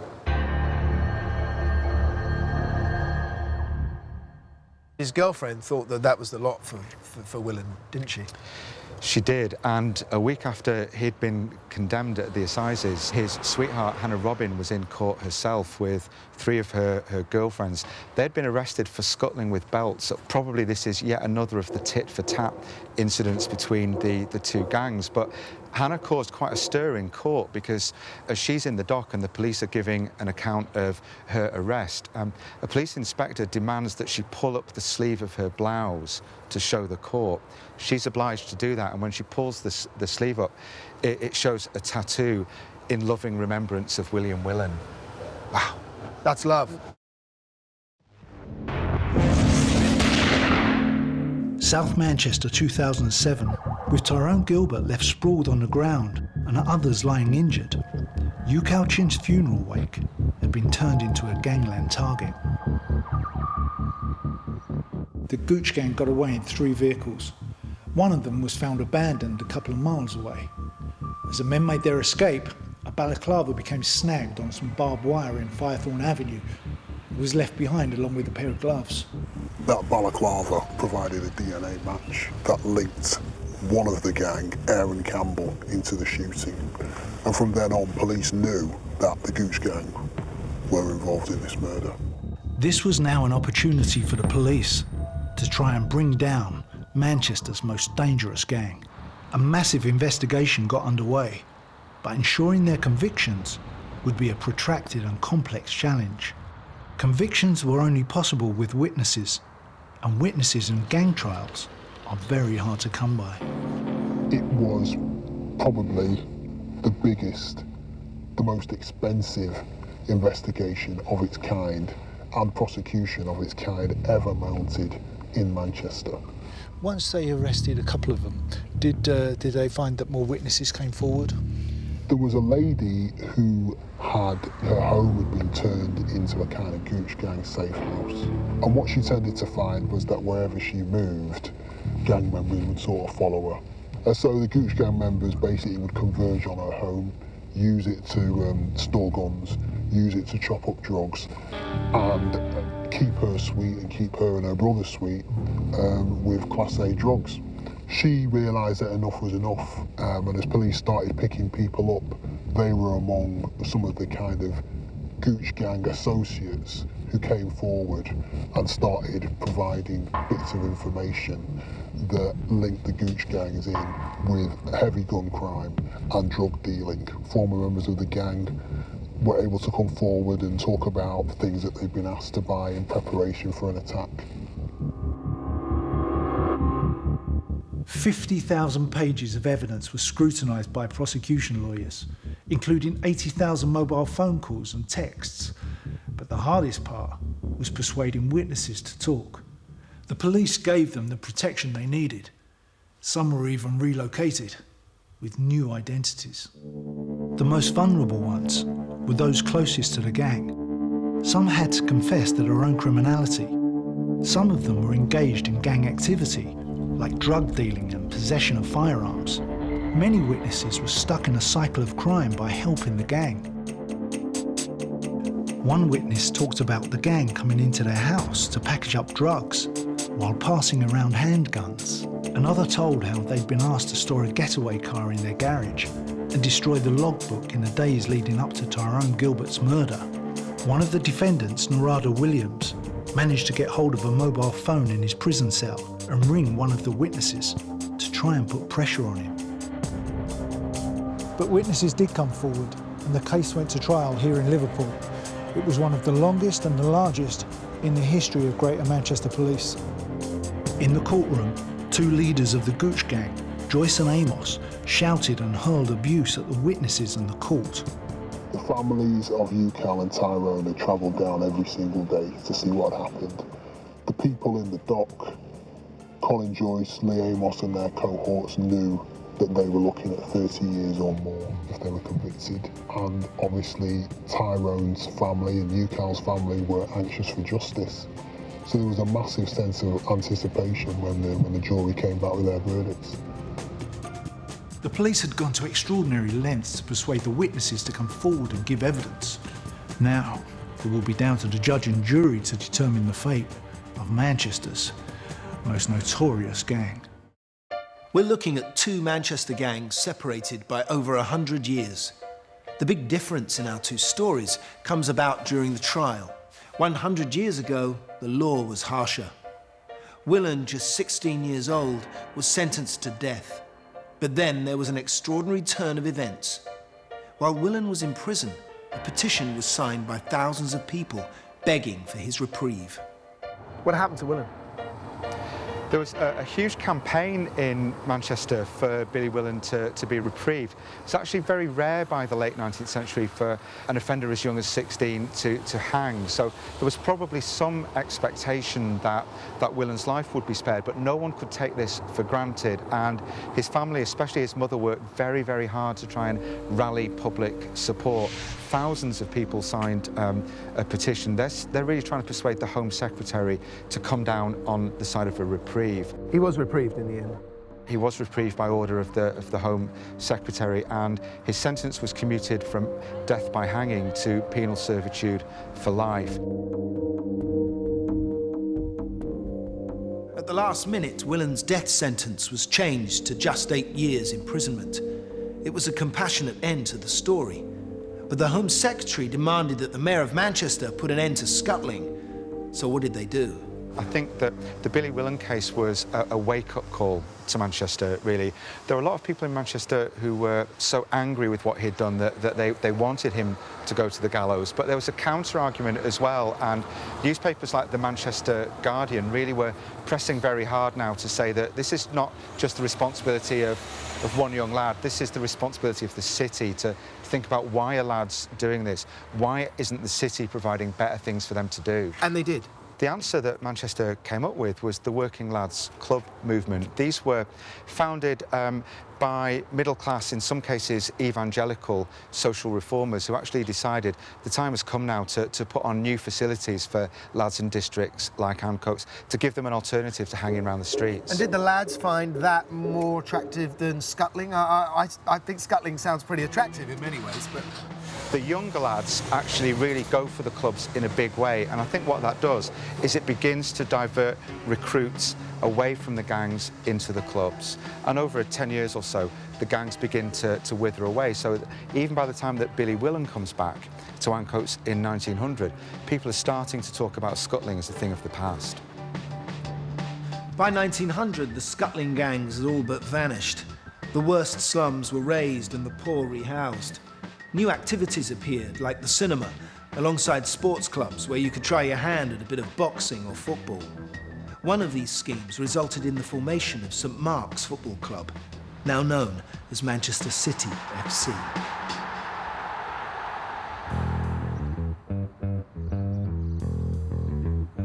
What we've got here are kids who are exactly the same age that the scuttlers would have been. Kids like Peter Kennedy and Billy Willen. They look pretty tasty too.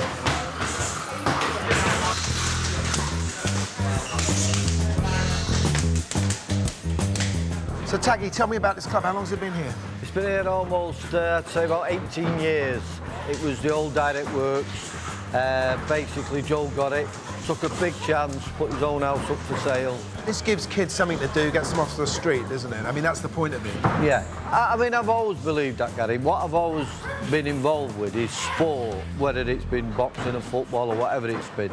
And not just for the favoured few, not just males even. We are a community-based club. Do you think this is a real alternative for kids from the gangs? I mean, are kids turned around with this place? It gives kids that sort of alternative. They can see it, they can be involved in it, it's a part of them.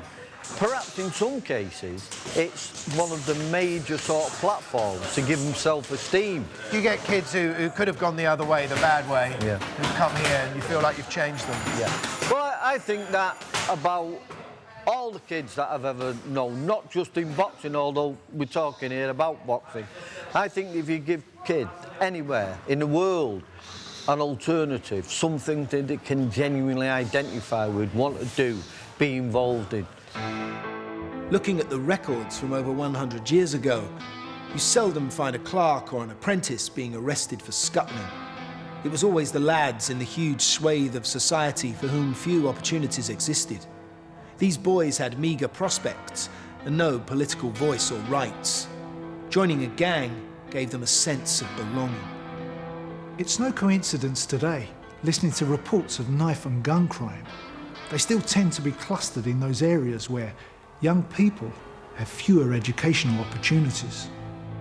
So what do we do to stop it happening again, you know? Where do we go? There's no place for the kids them to go because it's like the government or the council closed down loads of the youth centre. So it's like you see most of the kids them hanging about on the street or they'll be sitting in the park and things like that. So there's nothing for them to do. Because some of them can sing, they can rap, they can do all sorts, but what I'm saying, there's no way for them to go to do it. And when there's nothing for them to do, what they're gonna do, that's the time they go and do what they don't supposed to do. After the most extensive investigation in Greater Manchester Police's history, the men who murdered Vivian's son were brought to justice. Colin Joyce was convicted of the murders of Ukal Chin and Tyrone Gilbert. He was told he would spend the next 39 years behind bars. Lee Amos was given a sentence of 35 years. The rest of the gang received a total of 146 years. 11 very dangerous men were removed from the streets of Manchester. Posters aging the faces of Joyce and Amos were put up around the city, making it clear to other young gang members the reality of a 30-year stretch in prison. With the Gooch gang now broken, gun crime in the city fell by almost 60% over the next 2 years. But what's been done to prevent offshoots of the gang, or even another gang entirely, from filling the void? One solution is a movement called Mothers Against Violence. They help build relationships and gain the genuine trust of young people to strengthen their community. I'm going to meet Patsy, who helps run this charity. Mothers Against Violence started in 1999 when a friend of my son came to me and told me about it because I wouldn't have known about it. And he said, I think you should be there. So I thought, okay, that was like a week after my son was shot and killed. How long ago was that? He was killed in 1999, yeah. And within that 10-day period, there was 3 young men who were shot in different parts of Manchester and were killed, and my son was the second one out of the 3. And what happened then, the community started thinking, what's happening? And so a group of mothers decided we needed to do something about it. We started the group and then we started looking at how we can deal with the situation and make our community a better place to live in. We go into prison, we talk to young men who are in prison, we talk to some gang members, we talk to previous gang members. So we're hearing things on the ground all the time. The solution to the problem really is to actually find out what your children are doing. And what does the future hold for Manchester? I believe the future is bright for Manchester. I do believe that. I've just come from the police station really looking at how we can work together to stop this thing happening again, because it's quite now near. We've not had a death in 3 years. This is, third year. And so we were looking at the people who are locked up now, who's supposed to be coming out soon, and how we're going to be working to make sure that that doesn't start up again. You're there to help and support them, and once they see that, I really believe that's what changes people. Whether it's a knife attack 100 years ago or a shooting today, gang crime leaves lasting scars. Behind every victim and behind every gang member is a family, and nothing can take away the suffering and the pain of those who have lost their loved ones. I said, you cannot bring back my son. His life is gone. He's take his life away from me and leave me in pain and agony. It still hurt, but I'm trying not to cry. But sometimes, it's hurt. It's hurt when I'm going to my bed, and sometimes I say, why? He should be here. Why he gone? Why they take his life away? It's horrifying, This is where Tyrone Gilbert's murder happened. I mean, we're standing right where the funeral would have taken place that day. I mean, I can't imagine for 1 minute what that must have been like. It's just horrific. But I think the work that Patsy's doing over at Mothers Against Violence and also Vivian is doing as well will only help. And there is a light at the tunnel, because I think the work that they are doing is proven. At the moment we're hearing about there's not been a shooting in Manchester for the last 3 years. So let's hope it stays like that. gangs in the early 20th century turned Britain's racetracks into battlegrounds. A Birmingham gang called the Brummagem were the top dogs and built up a criminal network reaching far beyond their city. The Brummagem made fortunes from racetrack extortion and beat their rivals mercilessly to protect their territory. Over 80 years later in 2003, another Birmingham gang kills innocent bystanders and shocks the nation. But behind the guise of a random shooting lies a complicated vendetta between two gangs, where rivalry, ego, loyalty to the gang outweighs even the love of their own family. We're going to be looking at the gangs of Britain's second city, Birmingham, old and new, and see how gang crime has evolved and the steps taken to tackle it. And we'll be following the stories of two landmark gang attacks and two courageous individuals who put their lives on the line to bring the culprits to justice.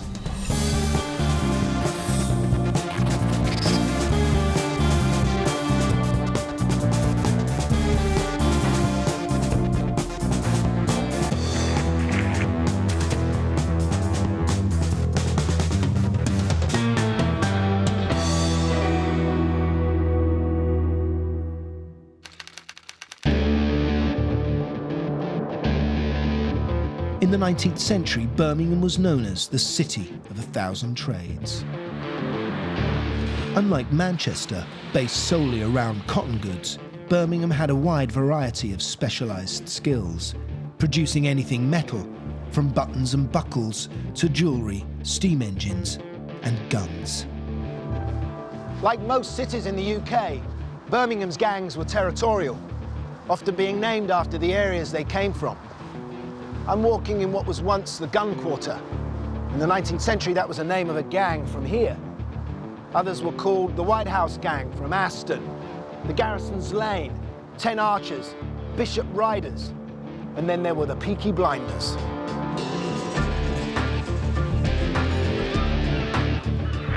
During the 19th century, the population of Birmingham swelled from 74,000 to over 630,000. There was overcrowding, back-to-back housing, filth and poverty. Gang fights were commonplace. But then Birmingham underwent vast redevelopment. People moved out of the congested centre to newly built estates in the suburbs. Early in the 20th century, one of the Birmingham gangs, known as the Brummagem Hammers, began to spread from the streets of Birmingham to around the country. And this was all because of one lucrative business: horse racing.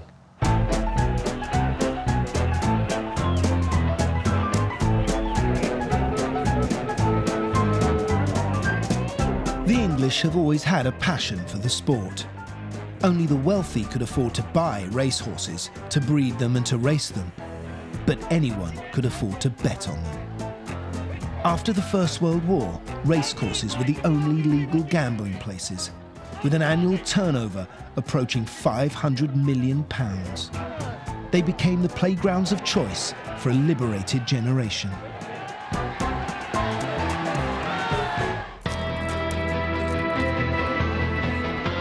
But the bulging satchels of the bookmakers attracted criminal gangs wanting a piece of the action, and the Brummagems wanted the biggest slice.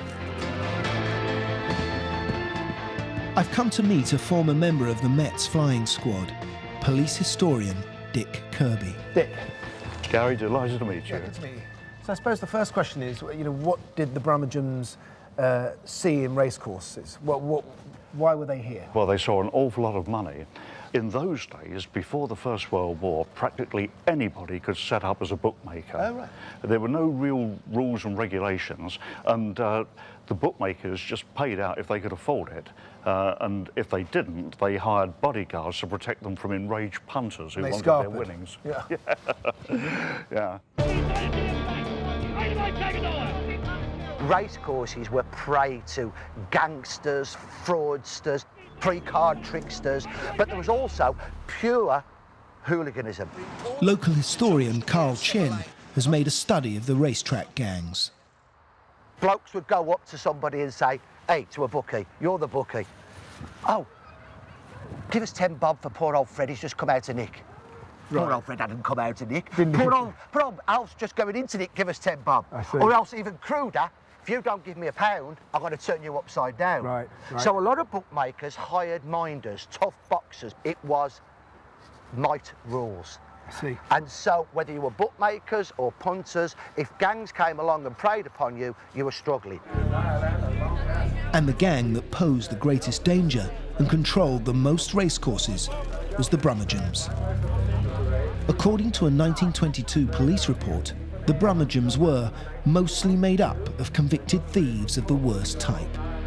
These men, they're not your run-of-the-mill fighter who comes out the pub perhaps on a Saturday night, had a few too many, and him and his bloke down the road have had a fallout and they have a set to.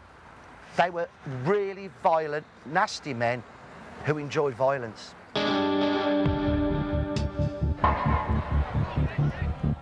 The gang charged bookmakers as much as 50% of their profits for the privilege of being left unmolested. In turn, some of the bookies began to use the gang's services to dissuade winning punters from pressing their claims for payment. Like many of these early gangs, the group centred around one strong individual. And for the Brummagem Hammers, that man was Billy Kimber, and he carried a fearsome reputation.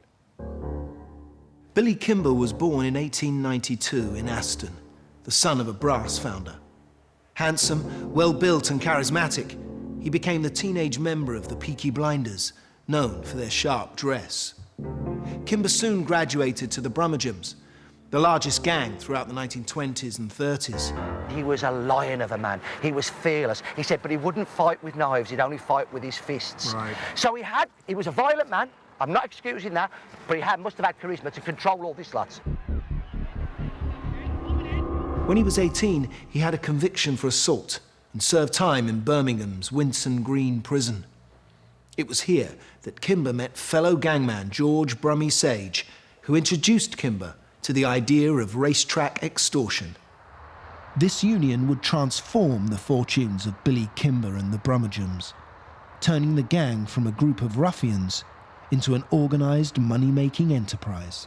George Brummy Sage was one of his principal lieutenants, and between them had formed alliances with the Leeds mob and the Uttoxeter boys. So they became very, very strong, and what's more, Kimber became very wealthy. The expanding railway network enabled Kimber's Brummagems to travel to race meetings across the country. Doncaster and York, Uttoxeter, down to Newbury and across to Newmarket. What they did, they brought in an organised protection racket instead of the kind of ad hoc arrangements that have been there before, when gangs have just come in willy-nilly, helter-skelter and scare people. Yeah. So I think for some of the bookmakers, the control of Billy Kimber was welcome because they knew what they were getting. And they would keep the other guys and the other guys away. So they'd keep the others away, and what it would be, Billy Kimber then would say the 5 best pitches at Ascot or Epsom, he would be in with a bookie on 10 bob in the pound. So for every 50 quid the bookies made, Billy Kimber got 25 quid. Then he and his men would control all the other rackets. So they would also like have the buckets of water. So after each race, when the bookies got the sponge to clear the writing in chalk on their boards, they would have to pay £0.50 for the bucket of water, £0.50 for the sponge, £0.50 for the chalk. So you add it up, that might be a bookie who is paying perhaps for each race 10 bob a race, 6, 7, 8 races, between £3 and £4 a day. If there's 30 or 40 bookies at a course, it's a good few bob coming in. But despite these huge profits, the Brummagems set their sights on even more. Now their goal was to expand their territory and take over the most lucrative racecourses of all, the ones in the south.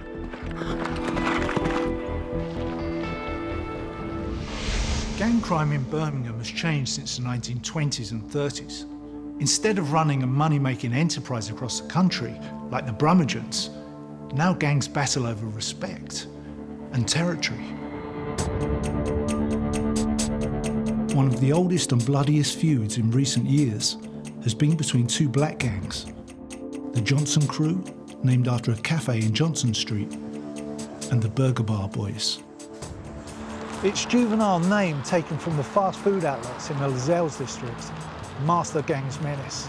Its members carried out some of the most savage incidents of gang violence in the city. These are the areas they command. The A34 is like the unofficial boundary, the front line between the two gangs. The Johnson crew tend to be based in the northeast, around Aston. The Burger Bar boys to the west, Lascelles, Winson Green, Handsworth. And the Burger Bar was right here. I've come to meet crime reporter Amardeep Bassi, a journalist who has reported on Birmingham's gangs for many years. Just behind us is where the Burger Bar used to be, from which the Burger Bar gang took their name. Right, so it's been redeveloped? Yeah, it's all become offices and apartments and stuff now, but for a long time it was known as the Burger Bar. Just tell me a bit about why gangs started in Birmingham. Well, originally the gangs, certainly the black and Asian gangs, started off as, you could say, almost vigilante gangs. There was a big problem with skinheads and the right wing in certain parts of Birmingham, and these gangs formed essentially to look after their own communities. But in 1981, tensions exploded in vicious race riots.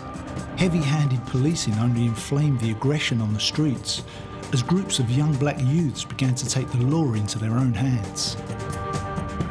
It kind of empowered a lot of the young black kids in that they thought, well, hang on, we've rioted, we managed to put the police on the back foot, you know, we can show some force when we want to. Eventually, as the right-wing threat dissipated, they kept that organisation together and it became more of a criminal network. As drugs started coming into the community, they used those bonds and those links they had and directed towards criminal efforts instead. Right, so they were making money out of drugs? That's right, yeah. But along with drugs comes profit and territory, becoming a wedge which split the black gang into two, the Johnson crew and the Burger Bar boys. When drugs came, it became a case of, well, you know, who can make the most money, and that's what caused the main split. People who were friends originally became sworn enemies. As crack cocaine swept through the city's poorest neighbourhoods, money poured into the gangs. The rivalry escalated, and so did the violence. In 2002, a series of tit-for-tat shootings between the Johnsons and the Burger Bar boys began when Johan Martin was shot in the middle of West Bromwich High Street in broad daylight. 24-year-old Johan Martin was a leading member of the Burger Bar crew. He happened to be spotted by two female members of a gang which is affiliated to the Johnson crew. Now, they not only let members of the Johnson crew gang know that Johan Martin was there, they also said that he was trying it on with them, in effect. Right. And within about 15 minutes of the phone call being made to Johan Martin's killers, they were there on the scene, in a car, the car parked up next to Johan's car, and shot at Johan while he was sat in his parked car on the high street. But this is unusual, isn't it, for girls to go that far, to be part of a gang and become the perpetrator? That was a first in a lot of ways. For them to actually take part actively in a murder was a new thing. People, you know, hadn't seen that before. But there would be more. And now that girls were gang members, they too could become targets for rival gangs. On the night of January the 2nd, 2003, events would spiral out of control in one of the most callous slayings the city had ever seen. In the 1920s and 30s, the most powerful gang from Birmingham were called the Brummagem. They were led by a charismatic gangster called Billy Kimber. The Brummagem took control over many of the country's lucrative racetracks. They travelled to race meetings across the country, coming south to the big events with the most money, to Ascot and Epsom. This is what they would have looked like at the time. This photograph was taken in 1919. Sharp suits, buttonholes, boaters. But in contrast to their elegance, these are the sort of weapons they would have used. Hammers and blades, flick knives, cutthroats, bottles. And if all else fails, a revolver. A pretty formidable arsenal, but keeping control of the race circuits far away from home turf was always going to be tricky. In the south, the Brummagem faced tough competition from a major Italian crime family called the Sabinis. The racetracks in the south were run by the Italian mob, and the Italian mob was run by Charles Darby Sabini, who had got 4 brothers, George, Joe, Fred and Harry Boy, and they were all... Christened Harry Boy, was he? He was christened Harry Boy, yeah. And they were all a very tasty bunch. Darby Sabini had boxed as a middleweight, and he always had a fully loaded automatic in his back pocket. The Brummagem boys came up against the Sabinis many times. This rare photograph shows both gangs posing for camera. Later, they became locked in tit-for-tat scraps until the violence reached a peak when Darby Sabini shot at Billy Kimber. Kimber decided to call a truce. He went to meet Sabini. But one of Sabini's men, a particularly violent man called Alfie Solomon, shot Kimber. Billy Kimber was found outside Sabini's flat with a bullet in his side. And Alfie Solomons later stood trial for his attempted murder, but was acquitted after everybody lost their memory. Including Kimber? Including Kimber, who refused to give evidence Because anyway. It was the code, I guess. And I guess he didn't want the police involved with anything, did he? No. Then, just weeks later, at the Derby meeting in Epsom, the Sabinis attacked an associate of Kimber's with a mallet and bottle. For Kimber and the Brummagem boys, this was a step too far. Their retaliation would be brutal. On the first day of the Epsom Derby in 1921, the Birmingham boys decided to ambush the Sabinis. They left the race meeting early in a charabanc and hid in wait for them at Ewell, a few miles from Epsom. And this is where the attack took place. All right, so this is the London Road. Yes. And our mob would have parked up here because they would have, anyone coming from Epsom would have had to go back that way to London. Correct. Right. What happened was a car was parked in this turning here, anticipating the arrival of the Italian mob. And as soon as the car shot out to block the way, the Birmingham boys jumped out and went to work. That attack was incredibly vicious, wasn't it? It was a scene of carnage. The people in the houses round here were apparently screaming with terror because the Birmingham boys were equipped with guns, with hatchets, house bricks, iron bars, knives, and they really went to work. The whole of the road here was littered with bodies. There was no one who was left standing. One of them had 3 fingers cut off on the gang that they thought were their adversaries, the Italian mob. But then they discovered, all too late, that it wasn't the Italian mob at all. It was their own associates from the north, the Leeds gang. One of the Leeds men heard somebody running behind him, and this was one of the Birmingham boys holding a hammer, and he looked to see if the Birmingham boy was gaining on him, and suddenly realised that he was one of their allies. And he said to this chap, "You've made a bloomer. We're from Leeds." And strangely enough, the Birmingham boy replied, "My God, I hope not. Anyway, if you are, get into the bushes, because there's no holding this lot and they'll be murdered on today." And it was just by a gracious dispensation of providence that there wasn't. After their disastrous ambush, the Brummagems made off in a bright blue charabanc. Not the most inconspicuous of vehicles if you've got the police after you. And it wasn't long before Police Sergeant Joseph Dawson spotted it parked up outside here, which was then a pub known as the George and Dragon. Why the gang of 28, after committing such a terrible crime and knowing that the police were after them, decided to come in and have a drink here, I have no idea. I can only assume they were thirsty. The attack at Ewell had been so violent and bloody that the police first thought it had been a Sinn Féin operation and issued firearms to their officers.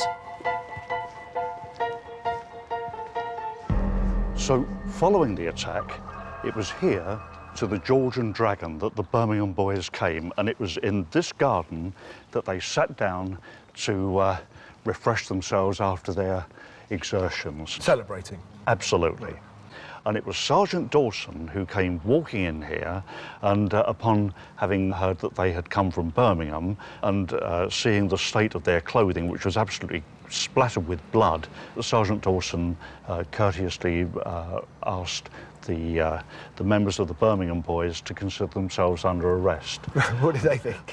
They rose as one, all 28 of them, and the plucky Sergeant Dawson drew out his revolver and said, "I shall shoot the first man who tries to escape." Right. And immediately they calmed down.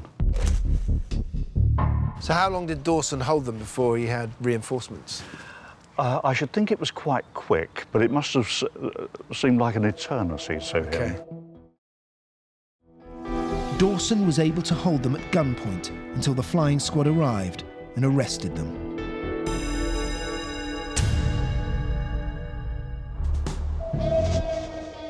Nowadays, competition between the gangs in Birmingham forces them to stick to their own turf, which they defend tooth and nail, along with a juvenile notion of respect. After the murder of burger bar boy Johann Martin, his brother Nathan, street name 23, began planning his revenge against the Johnson crew. He found a willing recruit in Marcus Ellis, known as E-Man. Martin also recruited Michael Gregory, another gang member, known as Chunk. Chunk had the task of coordinating the hit. He bought a pay-as-you-go mobile and purchased a getaway car, a red Ford Mondeo, from a dealer in Northampton. In the afternoon of New Year's Eve 2002, the car was brought back to Birmingham. A window tinter was hired to darken the car's glass. All the gang needed now was an opportunity, and it arrived in the early hours of the 2nd of January 2003. One of the burger bar boys, Sonny Sims, was at a party at the Uni 7 hair salon in Aston, now a hardware store. Sims spotted several of the Johnson crew at the party. He relayed constant updates on his mobile to Gregory and the burger bar boys in the Mondeo, who now made their way towards the salon. The woman who ran the hair salon had had this New Year's Day party for the last few years. It was well known, so they tagged along, And the party, by all accounts, was, a normal affair. There was nothing unusual about it until the early hours of the morning when people reported that the atmosphere started getting very dark. There was rumours around that there's going to be trouble, something's going to happen. The car pulled into position, not far from the party. Inside was Marcus Ellis in the front passenger seat with a 9mm pistol. Behind him, Nathan Martin had a Mac 10 machine gun. Michael Gregory put the car into gear and set off. Sims guided the attackers into position.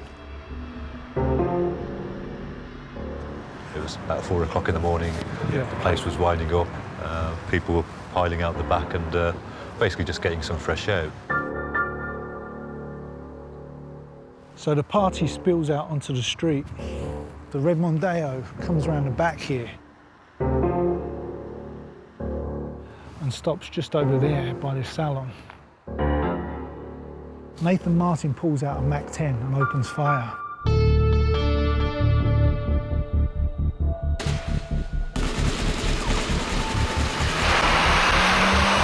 Within a split second, 23 empty cartridges are spewed out from the machine gun. Charlene Ellis was the first to die, hit 3 times.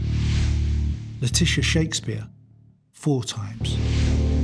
Charlene's twin sister Sophie, their cousin Cheryl Shaw, and friend Leon Harris were all injured. You know what hits me here, right? He must have been, what, 4 foot away? That's right. Yeah. When he opened up with the Mac? He was so close that witnesses actually could point, you know, in court they actually said the shape of the gun. They saw his finger on the trigger, it was that close. You know, they could make out... I can see it, there's not much space here. You know, the car comes through here, Yeah. the girls must have stood there. There would have been people, you know, milling around here. There would have been, you know, only a little bit of space for that car to come through. And on both sides there would have been people. And it was literally a case of sticking the gun out the window and pressing the trigger. And then they put their foot down and straight out that way, which then gets them onto the sort of main routes in and out of Birmingham. And then you're onto the motorway junction. So, you know, they seem to have made a clean getaway. I mean, as far as they were concerned, you know, Yeah. it was a job done, you know. Yeah. The police traced the car within 2 hours. They found it 4 miles away, burnt out. Much of the DNA and forensic evidence destroyed.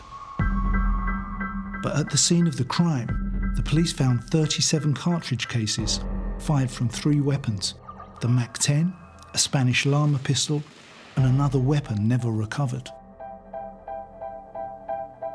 What at first appeared to be an indiscriminate slaughter would unfold into one of the largest criminal investigations that the West Midlands Police Force had ever undertaken.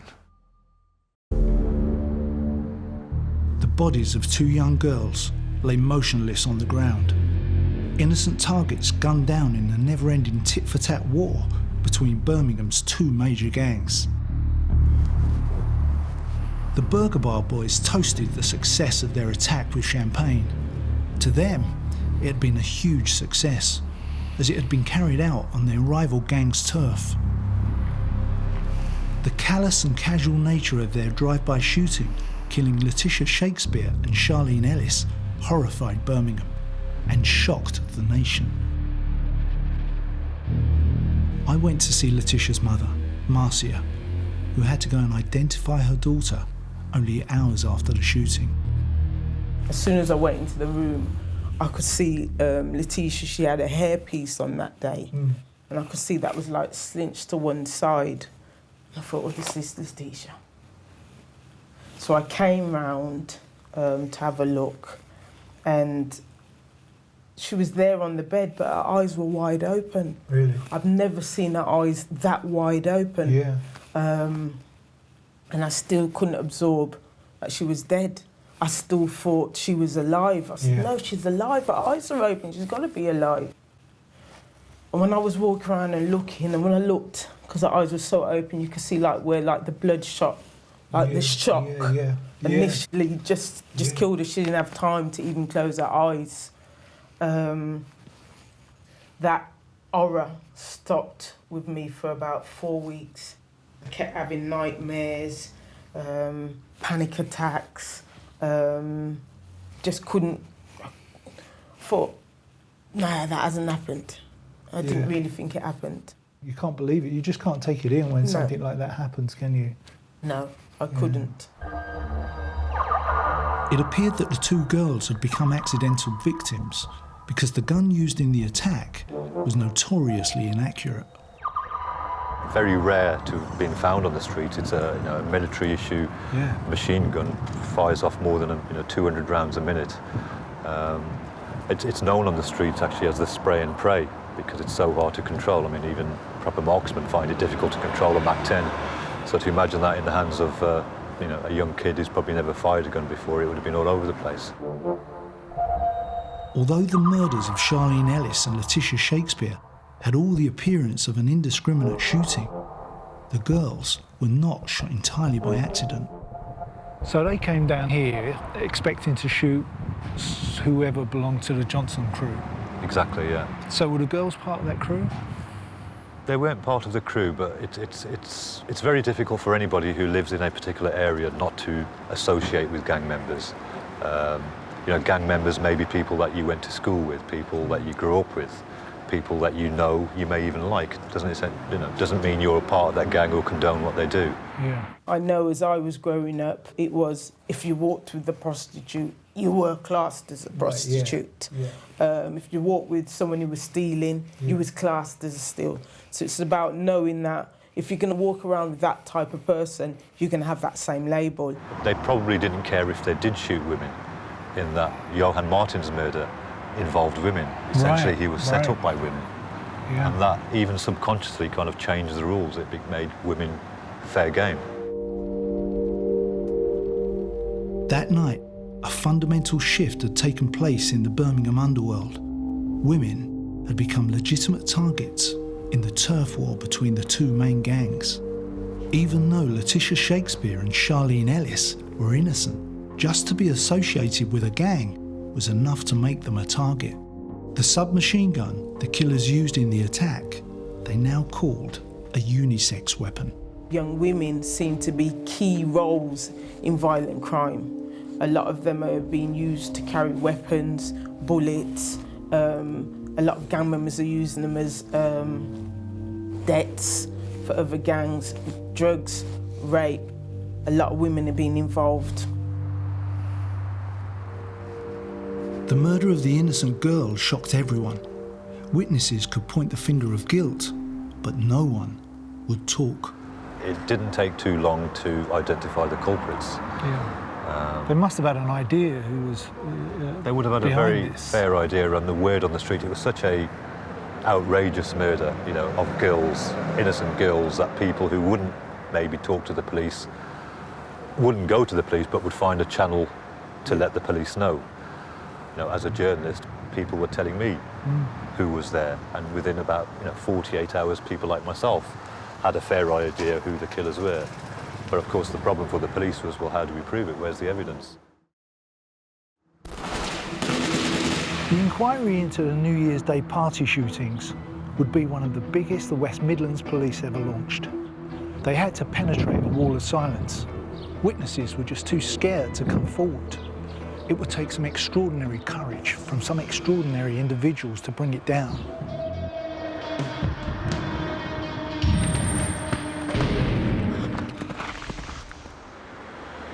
The case of the Brummagem was much easier to handle. Having fled the scene of the botched attack, the gang stopped off here at what was known as the George and the Dragon, only to be apprehended by Sergeant Dawson. He held the entire group at gunpoint until the flying squad arrived. 26 of the 28 stood trial at Guildford Assizes, but they were so boisterous they had to be shackled wrist and ankle, and to each other as well, because they were issuing threats to everybody in the court. Anyway, 23 of the gang were convicted. And did they reward Dawson? They did. The commissioner highly commended Sergeant Dawson, and also rewarded Sergeant Dawson with a sum of £5, which, when you consider that a police constable's wages at that time was about £4 a week, a fiver was well worth having. Not too bad. The Brummagems all received sentences between 9 months hard labour and 3 years imprisonment.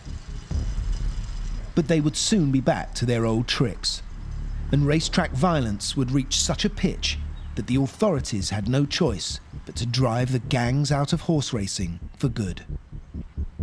The New Year's Day murders of 2003 cast a 2-year-long shadow of silence across the city. The police knew who the 4 gang members were, but now they had to find the evidence to convict them. Witnesses were too scared to come forward. You know, there was probably about 100 people here at that party, and yet nobody, not a single person, came forward to give a written statement, which shows, you know, the kind of extent of the distrust here. We've got a major murder, people are shocked, angered, yet they still find it very difficult to actually make that step and go to the police. After tens of thousands of man-hours, having collected 1,300 statements and recovered 40 vehicles for forensic analysis, the police managed to find enough evidence to bring the 4 gang members to court. What happened in the trial? What was the atmosphere like in the courtroom? It was a very tense atmosphere and a very intimidating atmosphere. Gang members, particularly from the Burger Bar, whose members were in the dock, would turn up at court and quite blatantly and brazenly intimidate witnesses. I mean, it got to the point where people would shout things out while a witness was giving evidence. And you could see the visible effect on the witness. Yeah. You know, the witness would clam up after being spoken to. People, in fact, were prepared to be sent down for contempt of court rather than talk to to the jury. Yeah. People were being followed as they left the courtroom, including myself. And you were followed? I was followed a couple of times back to my car. I mean, by that stage, I'd written so much about the gangs that they were probably aware that there's a reporter in there who seems to know a lot about us. And it got to the stage where I was being escorted back to my car with a police officer. But there was one witness who had the courage to speak out. His name wasn't given, he gave his evidence behind a curtain. His voice was electronically distorted, and there was a bit of a delay from what he said to it being relayed out to the courtroom. I mean, the whole courtroom was cleared, nobody was allowed in there. The defendants couldn't see who this witness was. They went to unprecedented lengths to protect this witness. I think that a lot of the measures they introduced had never been seen in a British court before. Right. And it was on this witness's testimony, really, that the whole case hinged, because he was the only guy who named names, as in he said, I saw him in the car, I saw him in the car, I saw him shoot the gun, and I saw him in the car. Not only did the witness give a detailed description of the killers, he also saw Sims outside on his mobile. But would he be believed? One of the unique things about this witness was he was a gangster himself, and he made no bones about it. He told the court, I am a member, or have been a member, of the Johnson crew. I am a criminal. He was currently in jail when he was giving evidence, which brought up all kind of legal problems. The defence were claiming, well, how can we believe the words of a gangster? But the CPS and the police, I suppose, were desperate. This was all they had. Yeah. His testimony was strong, albeit it came from the mouth of a convicted gangster. Yeah. Clearly the jury believed it. Mr. Justice Goldring convicted Marcus Ellis, Nathan Martin and Michael Gregory of killing Charlene Ellis and Letitia Shakespeare. They were jailed for 35 years. Rodrigo Sims was given 27 years.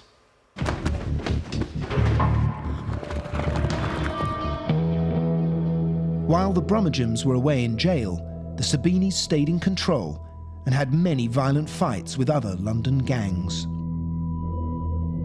But soon the Brummagem were out again, terrorising the racetracks. In 1925, the Home Secretary declared that something had to be done to break the gangs. Under Chief Inspector Frederick Nutty Sharp, the flying squad began to target race meetings. With just 12 officers, the flying squad personnel had to be pretty tough to deal with the various gangs. You had people like Fred Sharp, who joined the police in 1911, who was extraordinarily brave because on one occasion, about 40 of some of the worst thugs from the Italian mob all surged onto the racetrack. And Sharp walked onto the racetrack completely single-handedly and said, clear off. And just one of them demurred and collected a right-hander from Sharp, put him on his back, and the rest of them fled. And that was happening all the time. Didn't the flying squad have these rather grand armoured cars they'd arrive in as well? Well, these were old tenders which had been purchased from the Royal Flying Corps after the First World War, and they were enormous and ungainly. And they had these bedstead They aerials. did, yes. That's why they became known as the bedsteads, because of the aerial that could be raised or lowered. They were very conspicuous. They were extremely conspicuous. I mean, after the first time they made an arrest, all of the underworld knew about them. So they were used more as a preventative exercise where they were expecting trouble. In 1932, the National Bookmakers Protection Association was set up to make pitch allocation fairer and to finally eradicate the intimidation of bookmakers. Only a bookmaker approved by the BPA locally and by the Jockey Club can have a pitch. And that pitch cannot be sold, it has to be passed on. That cuts out people like Kimber coming in and saying, that's my pitch.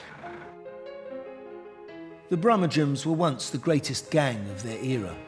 But after the Flying Squad clamped down on racetrack gangs, they moved off into more lucrative scams, like nightclubs and casinos. The now aging Brummagem were past their prime and losing their appetite for violence. Billy Kimber, their charismatic leader, took one last shot at the Sabini gang before fleeing to America. Gang violence at racecourses has never returned.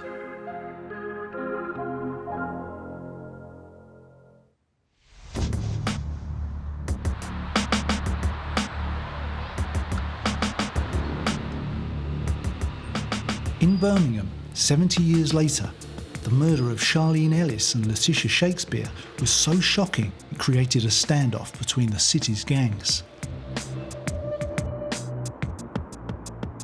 So this was the tipping point between the two gangs? You could say so. It certainly awakened a lot of people in both gangs to think, well, hang on, where is this going? What's this leading to? We're killing innocent girls. We're exposing ourselves to the whole country, to the whole world. One of the most alarming aspects the case highlighted was the close interrelationships between the victims and the gangsters who had shot them. One of them was Marcus Ellis, who was actually the half-brother of Charlene Ellis. So they were related? They were related. They were estranged, you could say. They weren't, they hadn't been brought up together, but they were certainly aware of each other. In fact, Charlene had bumped into Marcus literally 2 or 3 weeks earlier, after about 10 years, having not seen each other. Right. And they exchanged phone numbers. But despite this, Marcus Ellis shot his half-sister Charlene at point-blank range. Perhaps he was unable to see who she was, or perhaps his loyalty to the gang far outweighed any feelings of love he had for a member of his own family. How can we disentangle young lives from the gangland culture? One way is education. Since the death of her daughter, Marcia visits schools to teach young children that they can choose to walk away from gangs. So what is your approach with the kids?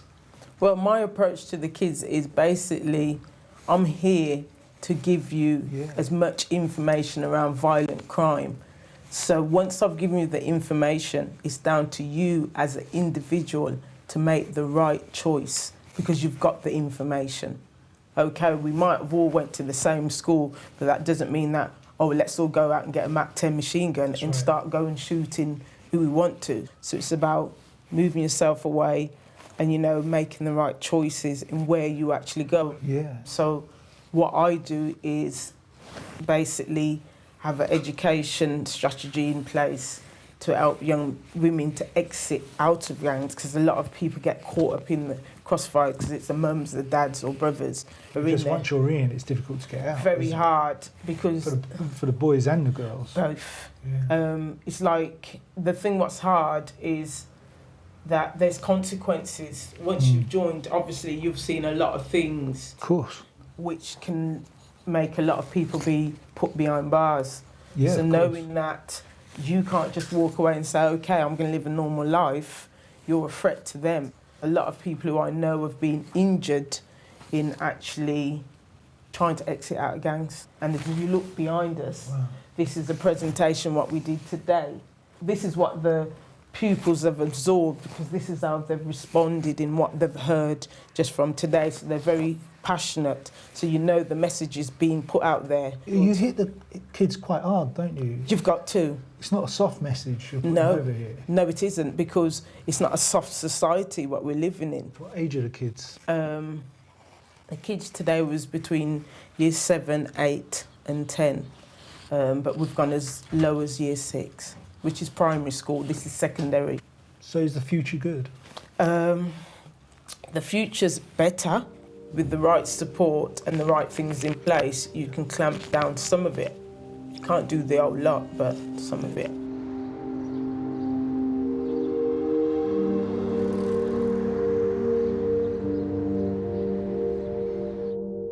Since 2005, there's been a fall in the number of murders and firearm offences amongst gangs in Birmingham.